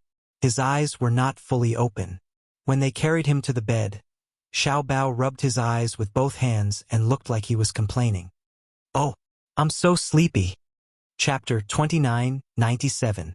Xiao Bao nodded, feeling wronged. Uncle Fu was amused by his charmingly naive look. He deliberately threatened, "Since you're not awake yet, why don't you sleep at home? We'll go to the wedding banquet and get the red packets." Xiao Bao nodded in confusion and yawned sleepily. However, it was only a momentary daze. After a moment of reaction, he realized what Uncle Fu was talking about. His mind clanged as the golden abacus clicked a few times. His eyes suddenly widened, and he said proudly, "No, the red packets are mine." As he said this, he nimbly got up from the bed, put his hands on his hips, and said arrogantly, "Uncle promised to take me there." Uncle Fu pretended to cry. I've always been so nice to you, calling you Uncle Fu. I dote on you so much. But now I just want a red packet from you. Why are you so stingy?" His pitiful look was very convincing. Seeing this, Xiao Bao couldn't help but feel a little ashamed. He clenched his little fists, as if weighing something. Finally, as if he had made a decision, he clenched his fists and said solemnly, "How about this?" Gu Jinglian turned to look at him. Uncle Fu was also waiting curiously to see what kind of constructive speech he was going to make. Xiao Bao said painfully, "I'll give you some of the red packets." Gu Jinglian's face darkened, and Uncle Fu almost fell over. After waiting for such a long time and weighing the pros and cons, he was going to make such a speech? "How much is some?" Gu Jinglian asked curiously. "Yeah, If there's 100 yuan in the red packet, I'll give you 10 yuan. If there's 1,000 yuan, I'll give you 50 yuan. Uncle Fu counted with his fingers and muttered doubtfully, "Oh, this ratio doesn't seem right. 100 yuan for 10 yuan. No matter what, it was still 1/10, right? A 1,000 yuan for 50 yuan. That was too stingy. So 50 yuan was the maximum, right?" Fu Bo felt a sense of desolation. Xiao Bao immediately defended himself and said, "If I had 2,000 yuan, I could have given you more." "Stop." Uncle Fu clutched his chest, looking very sad. "I didn't expect you to be so petty. All right. I won't tease you anymore." Uncle Fu rubbed his head and said, "Keep all the red packets you've received. Uncle Fu doesn't want a cent from you." Xiao Bao smiled sweetly when he heard that no one would snatch the red packets from him. After Gu Jinglian picked out the clothes, Uncle Fu immediately helped Xiao Bao change into a small suit. Gu Jinglian walked in front of the little guy and examined him. He felt that there was something missing. Tie? The tie was too mature. Uncle Fu immediately suggested, "Let's use a bow tie." He immediately found a new black bow tie and tied it for Xiao Bao. "Does it look good?" Gu Jinglian took another look. Xiao Bao was pinching the corner of his shirt uneasily and smiling slightly. His eyes were clear, his lips were red, and his teeth were white. He was wearing a white shirt with a small black suit and a pair of black gentleman's pants. He was extremely handsome. A certain picky man finally nodded in satisfaction. This guy had inherited his facial features. His looks were definitely outstanding. If he dressed up well, he would be a handsome little gentleman when he went out. When he grew up, he would definitely be a handsome young man. Gu Jinglian was very satisfied with his genes. Chapter 2998. When they got into the car, Gu Jinglian carried him to the child seat. The little guy was very curious about this thing. He poked it with his finger and asked curiously, This thing is installed in this car too?" This safety seat was installed at Uncle Fu's request by Gu Jinglian. The black Bentley Continental was Gu Jinglian's personal car. However, he heard from Uncle Fu that if Xiao Bao was sitting in the car, it would be best to install a safety seat for the child's safety. Gu Jinglian did not agree at the time. He only snorted coldly, as if he did not agree. However, Uncle Fu carefully discovered that Gu Jinglian had someone install it the next day. He shook his head and sighed. This old master had a sharp tongue but a soft heart. Although he seemed to dislike Xiao Bao and was cold on the surface, in reality he still cared about him. Gu Jinglian coldly poked his face and said, "Sit properly." As proud as he was, he would not say that he had specially installed it for Xiao Bao's safety. Xiao Bao sat down obediently and did not say anything. Gu Jinglian fastened the seatbelt for him. Along the way, Xiao Bao was in an especially good mood. He turned his head to look out of the window. His good mood was as clear as the weather outside the window. His two short legs kicked Gu Jinglian in a moment of carelessness. Gu Jinglian immediately hit him on the head and said, "Behave!" Xiao Bao held his forehead in pain and looked at him pitifully. He complained, "Why are you so violent? Xiao Bao will become stupid if you hit Xiao Bao's head like that." Gu Jinglian replied coldly, "You're already so stupid. It doesn't matter if you're even more stupid." He was also a little suspicious. No matter how low his IQ was, it was still above average. How come his son didn't inherit his high IQ genes? According to Uncle Fu, when he was just in kindergarten, the teacher gave him a question. 1 apple plus 2 apples, and the little guy actually said that it was 0. When the teacher asked for the reason, the little guy actually said with conviction, "Because I ate them all. Isn't that equal to 0? Uncle Fu laughed at this joke for 5 days straight. Gu Jinglian was even more violent. He gave him 3 apples and forced him to eat them all. How could he eat 3 apples? After hugging and gnawing on it for a long time, she couldn't chew on it anymore. Gu Jinglian asked him, "How many apples is 1 apple plus 2 apples?" Xiao Bao counted with his fingers and looked at the remaining 1.5 apples on the table. He said aggrievedly, "There's still 1.5 left." Gu Jinglian was so angry that his nose was almost crooked. How could he be so stupid? Xiao Bao asked him matter-of-factly, "Since you know that I'm stupid, do you think I'm not stupid enough?" Gu Jinglian glared at him. "Even if I punch your head flat, you won't become any more stupid." Xiao Bao gulped nervously. He heard the hidden threat in his words and didn't dare to speak anymore. This uncle was so violent. He said that he would beat him up just because of a disagreement. The little guy mustered up his courage and said, "The TV is right. Being with a king is like being with a tiger." Gu Jinglian suddenly glared at him. Xiao Bao thought that he was going to hit him again and quickly covered his head. Because of his funny little action, Gu Jinglian broke his guard in a second and smirked. Chapter 2999. "Wow, Uncle, you're smiling. I realize that you look so handsome when you smile." Before he could finish speaking, Gu Jinglian found him too talkative and gave him another knock on the head. Xiao Bao cried out in pain and rubbed his forehead in grievance. He snorted and didn't want to talk to him anymore. Ignoring him, Gu Jinglian's ears fell silent.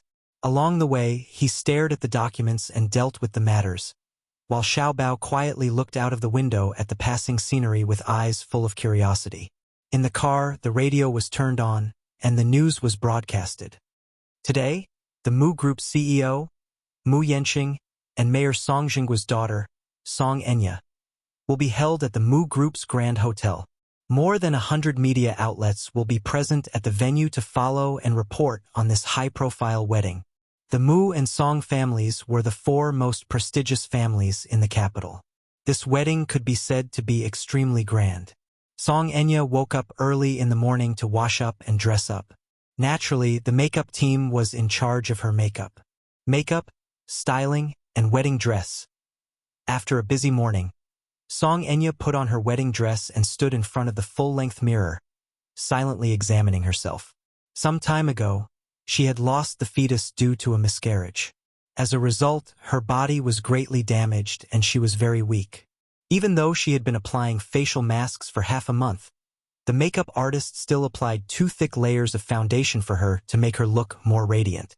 However, no matter how exquisite the makeup was, it could not hide her dim eyes. Jiang Qiming walked to her side. Seeing that she was in low spirits, she rubbed her shoulders and comforted her. "Enya, today is your big day. Why do you look so gloomy and unhappy?" Song Enya's lips curled up, but she smiled reluctantly. "Why would I be? You look so stiff. Are you still thinking about the child?" As soon as Jiang Qiming finished speaking, Song Enya bit her lip hard, feeling somewhat indignant.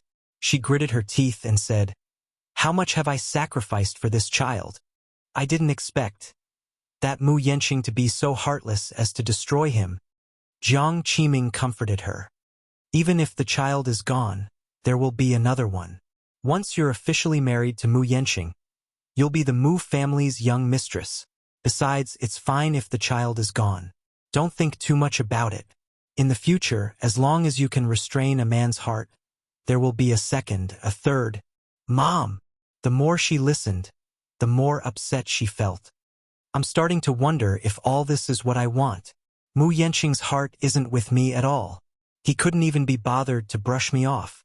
If it wasn't for his aunt who made the decision, he would definitely use this as an excuse to break off the marriage. You're going to marry him soon. Aren't these worries unnecessary?" Song Enya asked uneasily. "Can we really get married? Why do I feel so uneasy?" Jiang Qiming fumed. "Why do you always say such depressing things?" He was trying to destroy his own prestige. This marriage must happen. Otherwise, all the hard work you've put in all this time will go down the drain. Clenching her fists tightly, she nodded with tears in her eyes. The wedding car was parked outside the Song family's villa. Chapter 3000. Mu Yanqing took the bouquet with a slight frown and a cold expression. He slowly made his way to the door and successfully completed the procedure. When he arrived at Song Enya's boudoir, he knocked on the door. Song Enya was sitting on the bed, her white wedding gown spread out like a sacred lily. She had her head lowered. Her head was covered by a veil that covered her face. She looked up and met his eyes through the thin veil. The two of them seemed to have something on their minds. He had married her because he was under orders. She, on the other hand, had no choice but to marry him. Their union was not based on any feelings at all. Therefore, unlike the sweet and romantic gazes of the bride at other weddings, the two of them looked at each other as if they were strangers. After going through the formalities, Mu Yenqing helped Song Enya into the wedding car. The two of them sat in the back seat, isolated from the hustle and bustle outside. Finally, Song Enya spoke in a low voice. "I thought that you wouldn't be attending today's wedding." Mu Yenqing remained silent. Song Enya glanced at him and sneered. "Mu Yenqing, you don't have to look at me like that. Do you think that I want to marry you? It's all because—" Mu Yenqing suddenly turned to look at her and asked meaningfully, "Do you think that it's a glorious thing for the bride to be abandoned on the road on her wedding day?" Song Enya widened her eyes. "How dare you? You want to throw me out of the car?" "Song Enya, do you know that I hate your despicable face the most when you get your way? I'm afraid of dirtying my hands if I throw you out of the car."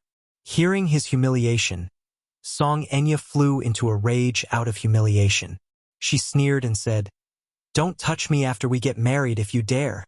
"Fine," Mu Yenqing said contemptuously. "When I think of my wife having a test tube baby for another man, I feel as disgusted as swallowing 1,000 flies." Song Enya retorted, "What about you? Do you think you're any better? Mu Yenqing, you come from a noble family, but you're still guarding a high-class prostitute like she's a piece of precious jade." "A prostitute?" Mu Yenqing's gaze was dangerous. "Why, am I wrong? Isn't Meng Qingxue the same?" Song Enya said in disgust, "The entertainment industry is a big dye vat. Everyone says that those who come from the entertainment industry are very scheming and are high-class prostitutes. I think Meng Qingxue lives up to her reputation. What kind of tricks did she use to make you run around in circles? What's the difference between you and Mu Yaja? They were all blinded by that B***tsh. But no matter what, your second brother is capable and capable. Even if he leaves the Mu group, he can still have his own world. What about you? You're just a pitiful puppet." "Shut up." Song Enya, on the other hand, was in a fit of anger. How could she keep her mouth shut? She became even more insolent. "Mu Yenqing, you're a good-for-nothing. You still want to compete with Mu Yaja. Even if you spend your entire life, you won't be able to compare to a single finger of his." Furious, the man reached out and grabbed her by the throat. "Song Enya, don't think that I won't dare to do anything to you." Song Enya did not think much of it. She glared at him and said impudently, "Do it! Do it if you dare. I'm your wife. Strangle me if you dare. Let the world see how vicious and merciless you are." You. Chapter 3001. Mu Yenqing pushed her away abruptly and clenched his trembling fists. Suddenly, he chuckled and said, "What about you? Aren't you a self-proclaimed socialite? For the sake of the man you love, you're so cheap that you don't hesitate to use your child to tie him up. You actually thought of using such a despicable method like IVF to conceive his child by hook or by crook. In the end, Mu Yaja doesn't care about your sincerity at all. You say that Yun Shirshir is lowly, but you can't even compare to a strand of her hair. In your eyes, Yun Shirshir is as lowly as mud, but in his eyes, she's a precious treasure. What about you? You're as lowly as dust, but you can't exchange it for a glance from him." Mu Yenqing. Song Enya's gaze was piercing. "Stop talking. Why? Did I hurt you?" "Song Enya, recognize the truth. You're just a cheap broken shoe that no one wants. Yet you still think you're so superior. In fact, in the eyes of so many people, you're just a complete joke." Mu Yenqing's mouth was very venomous, compared to Mu Yaja's refined and venomous tongue. His was one that did not choose his words carefully. Song Enya was beaten black and blue. She held back her tears, as if there was a fishbone in her throat that she could not swallow. Her lungs were filled with turbid air that she had nowhere to vent. Mu Yenqing could not be bothered to waste his breath on her. He only treated marrying her as a mission. When the car arrived at the entrance of the hotel, the car door opened and Mu Yenqing got out. He stood at the door and had no intention of helping her out. Song Enya had no choice but to lift her skirt and get out of the car. Just as they got out of the car, countless reporters raised their cameras and took photos of them. However, some discordant voices still fell into her ears. The eldest young master of the Mu family doesn't seem to care much about this delicate wife of his. Look at his cold face. He doesn't seem to want to talk to the bride. This newlywed couple doesn't seem to have a good relationship. The two of them should have no feelings for each other since it's a marriage alliance, right? The bride doesn't smile much and seems to be unwilling. Unwilling? What's there to be reluctant about? Although the Mu family was a fallen aristocratic family, they were still the #1 aristocratic family with 100 years of history. The Song family and the Mu family could be considered to be climbing up the social ladder, right? Song Enya should be grinning from ear to ear after marrying into a rich family. She's probably upset because Mu Yenqing neglected her. TSK, TSK, TSK. How shameful. I think the Song family is trying to curry favor with the Mu family to get this marriage. Song Enya's face turned even darker as she listened to those gossips, feeling even more vexed. Chairman Mu, there are so many media personnel here. Give the bride some face and help her up. Mu Yenqing retorted coldly. She doesn't have legs. Can't she walk? The bride's wedding dress is so long. It's inconvenient to wear high heels. Only then did Mu Yenqing walk over to her side and reach out his hand expressionlessly. Song Enya reached out and grabbed his arm, her whole body stiffening. The wedding was a purely Western-style wedding. The hotel was renovated in the style of a church. Before the ceremony, the couple had to stand at the entrance to welcome the guests. Mu Linfeng was already at the venue. When he saw Mu Yenqing and Song Enya, his face darkened when he saw their mutual disgust. Chapter 3002. Mu Yenqing furrowed his brows while Song Enya, who was beside him, looked extremely embarrassed. Mu Linfeng said, Enya, today is your big day. After today, you'll be the young mistress of the Mu family. The guests today are all business partners and celebrities who have frequent dealings with the Mu group. Don't embarrass me. Mu Yenqing nodded. Understood, second uncle. Song Enya nodded with a faint smile. The two of them stood at the entrance. The man was tall and handsome while the woman was as charming as a flower. For the time being, they looked like a match made in heaven. The Mu group had put in a lot of effort into this wedding. Be it the setting or the details, it was as luxurious as a royal wedding. Coupled with the media's tracking, this was the best opportunity for the Mu group to showcase its financial prowess. After Mu Yaja left the Mu group, many people were waiting to see how the Mu group would fare. There were even financial media outlets that were criticizing the Mu group. Now, no one was optimistic about the Mu group after Mu Yaja's departure. Everyone in the Mu family was suppressing their anger, waiting for the day of the wedding to use the extravagance to vent their frustrations. Romantic music sounded at the venue. Mu Yenqing and Song Enya stood at the entrance to welcome the guests, while Mu Linfeng and Mu Shumin stood beside Mu Yenqing. Song Zhanghua and Jiang Qiming also arrived early to greet the guests. At this time, many guests had already entered the venue. Jiang Qiming smiled especially brightly. Her daughter had finally married into a rich family and had gotten what she wanted. Jiang Qiming had never had much status in the Song family. She could not compare to her elder sister, Jiang Yishan, for no other reason than that Jiang Yishan had married better than her. Although a beautiful woman had a short life, when she was still alive, she was definitely glorious with the title of the Mu family's young mistress. Just based on this, she was suppressed by Jiang Yishan. Things were different now, though. Now that Song Enya had married into the Mu family, her status in the Song family would be extraordinary. Therefore, she was smiling from ear to ear and was extremely pleased with herself. Many rich ladies who usually competed with her entered the venue and held her hand to exchange greetings.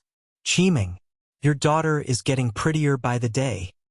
The Mu family is a big family. Now that Enya has married into the Mu family, you'll be able to enjoy life in the future. Jiang Qiming did not like what she heard at all. What did he mean by, I can enjoy life? Were they here to make fun of her? In the circle of noble women, there was always a strong tendency to compete. Jiang Qiming was no exception. Now that she could hold her head high, she naturally couldn't be bothered to bicker with these gossips. Song Enya had no choice but to force a smile on her face. Facing each guest, Mu Yenqing merely curled his lips into a faint smile. However, to outsiders, such behavior was more like the reserved, steady, and elegant behavior of a rich young master from a prestigious family. A subordinate walked up to Mu Linfeng and whispered, "Chairman Mu, the 5 safes used to store the gifts have been moved over. Because the guests at the wedding were either rich or respectable, the gifts were naturally very generous. The gifts were at least 100,000 yuan. For example, Gu Jinglian prepared a 1,000,000 yuan gift for the wedding. An ordinary bag would not be able to hold so many gifts. Therefore, 5 safety deposit boxes were needed." Mu Linfeng nodded and waved his hand. "Okay, understood. You may leave." Chapter 3003. Gu Jinglian held Xiaobao's hand as they got out of the car. The little guy raised his head and his eyes widened the moment he saw the magnificent reception entrance. "Oh my God! It's so beautiful!" Gu Jinglian held his little hand and tugged at his tie slightly. He was not used to such an occasion. Unless he had a close relationship with the Gu family, he would rarely attend an appointment. He knew very well that the Mu Group had sent him an invitation because the Shengyu Financial Group had been aggressively attacking them and making enemies everywhere. Naturally, the Mu Group was eager to rope in an ally. Gu Jinglian was the most ambitious target of the Mu Group. The Gu family was powerful. If they joined forces to deal with the Shengyu Financial Group, they would definitely have a chance of winning. No matter how powerful Mu Yaja was, he would not be able to withstand the combined forces of the Gus and the Muse. When the time came, Mu Yaja would be besieged on all sides, and Mu Linfeng would be most happy to see that happen. Therefore, Gu Jinglian saw through Mu Linfeng's ambition from the beginning and remained indifferent. However, Xiaobao looked interested, so Gu Jinglian went to the appointment. Xiaobao was full of novelty. The wedding scene in front of him was very different from what he had imagined. His impression of weddings was still the wedding of the daughter of the deputy chief of the police station in Yanqing County. However, Mu Yenqing and Song Enya's wedding was decorated like a palatial wedding. It was grand and magnificent. He had only seen such a luxurious scene in movies. Xiaobao said, "Oh my God! The bride and groom must be super rich." Gu Jinglian snorted disdainfully. In the past, the Mu family had Mu Yaja, so he did not make any comments. However, the current Mu Group was just an empty shell of a wealthy family. He had seen the down-and-out aristocrats in England. Even if they were no longer rich, they still had to pay attention to appearances and ostentation. The current Mu Group had a debt of billions. That old man, Mu Linfeng, was headstrong and self-opinionated. He was no longer in his glory. This wedding was more like a trade fair. Gu Jinglian held Xiaobao's hand and walked to the door. The reporters immediately noticed him. Gu Jinglian stood in the crowd. He was 189 meters tall and had an intimidating aura. He was dressed in a suit and wore a pair of sunglasses. His ink-black hair made his eyebrows look even sharper. All of a sudden, the media surged towards him excitedly. This was a rare occasion for Gu Jinglian to appear in public. In the past, he had always deliberately avoided the media and the public. Everyone in the capital knew about the rumors about the Gu family. They all knew that the head of the Gu family was a young, handsome, and ruthless man, but no one knew his true colors. Therefore, when Gu Jinglian appeared in front of everyone, the media was in an uproar. The crowd surrounded them like a tide. When Xiaobao saw this scene, he was really shocked. He thought that something had happened and instinctively hugged Gu Jinglian's thigh and the corner of his shirt. Gu Jinglian lowered his head to look at him, only to see him clinging to his side helplessly and hugging his thigh like a frightened little animal. An inexplicable feeling welled up in his heart. This feeling was too unfamiliar and difficult to describe with words. However, he actually liked this reaction of the little one. He bent down slightly and hugged Xiaobao in his arms, hinting at him with his eyes.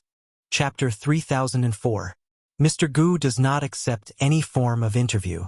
Thank you for your cooperation. Don't get too close. Please keep a distance of 3 meters.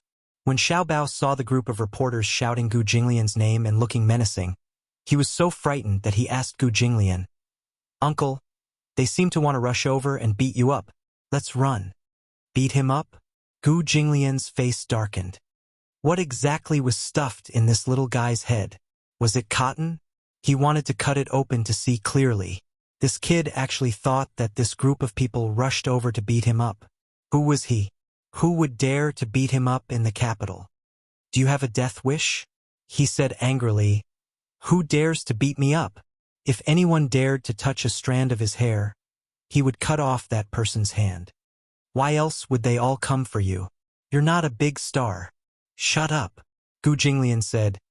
Don't spout nonsense if you don't know anything. Xiao Bao mumbled aggrievedly. Uncle, you're too much. I'm so worried about you. And you're telling me to shut up. I'm just afraid that you'll be beaten to death outside because of your arrogance. Gu Jinglian. He resisted the urge to curse and walked to the door with a livid face. When Mu Linfeng saw him, he did not expect him to come. There was a look of surprise on his face, but when he saw his dark and cold expression, his heart skipped a beat and he looked a little embarrassed. He originally thought that Gu Jinglian would not come even if he had sent an invitation. He did not expect him to come with such a face. He even suspected that someone had angered him. Mu Linfeng immediately walked over with his cane and greeted him warmly. Mr. Gu, sorry for not coming out to meet you. Sorry for not coming out to meet you. Gu Jinglian curled his lips coldly and looked straight at him. Obviously, he did not take his hospitality seriously. Xiao Bao looked around curiously, but his gaze landed on Song Enya. His heart seemed to be hit by something as his eyes stared blankly. Why did this woman feel so familiar? He seemed to have seen her somewhere before. He could not remember for a moment, but at first glance, she gave him a very disgusting feeling. Song Enya sensed a gaze on her. She followed the gaze and met Gu Cheng's eyes. In an instant, her face turned pale with fright. Why is it him? Her memory wasn't bad. She recognized at a glance that this child was the child she had left in the warehouse that day. Seeing the child in a man's arms, she looked at the man curiously. Even though he was wearing sunglasses, she recognized him as the head of the Gu family, Gu Jinglian. It was rumored that he had ascended to the throne at a young age and had been in power for many years. The Gu clan was under his command, and they were insufferably arrogant. It was said that at that time, Gu Jinglian was the only person who could stand shoulder to shoulder with Muyaja. Then, what was the identity of the child in his arms? Could it be Gu Jinglian's son? But she had never heard of Gu Jinglian having a wife, let alone a son. The only thing she was sure of was that this child must have a close relationship with him. Otherwise, why would he lower himself to carry him in his arms? Seeing the child looking at her curiously, Song Enya lowered her head guiltily and subconsciously avoided his gaze. Xiao Bao became even more curious and stared at her suspiciously. His mind was in turmoil as he searched for memories of this face.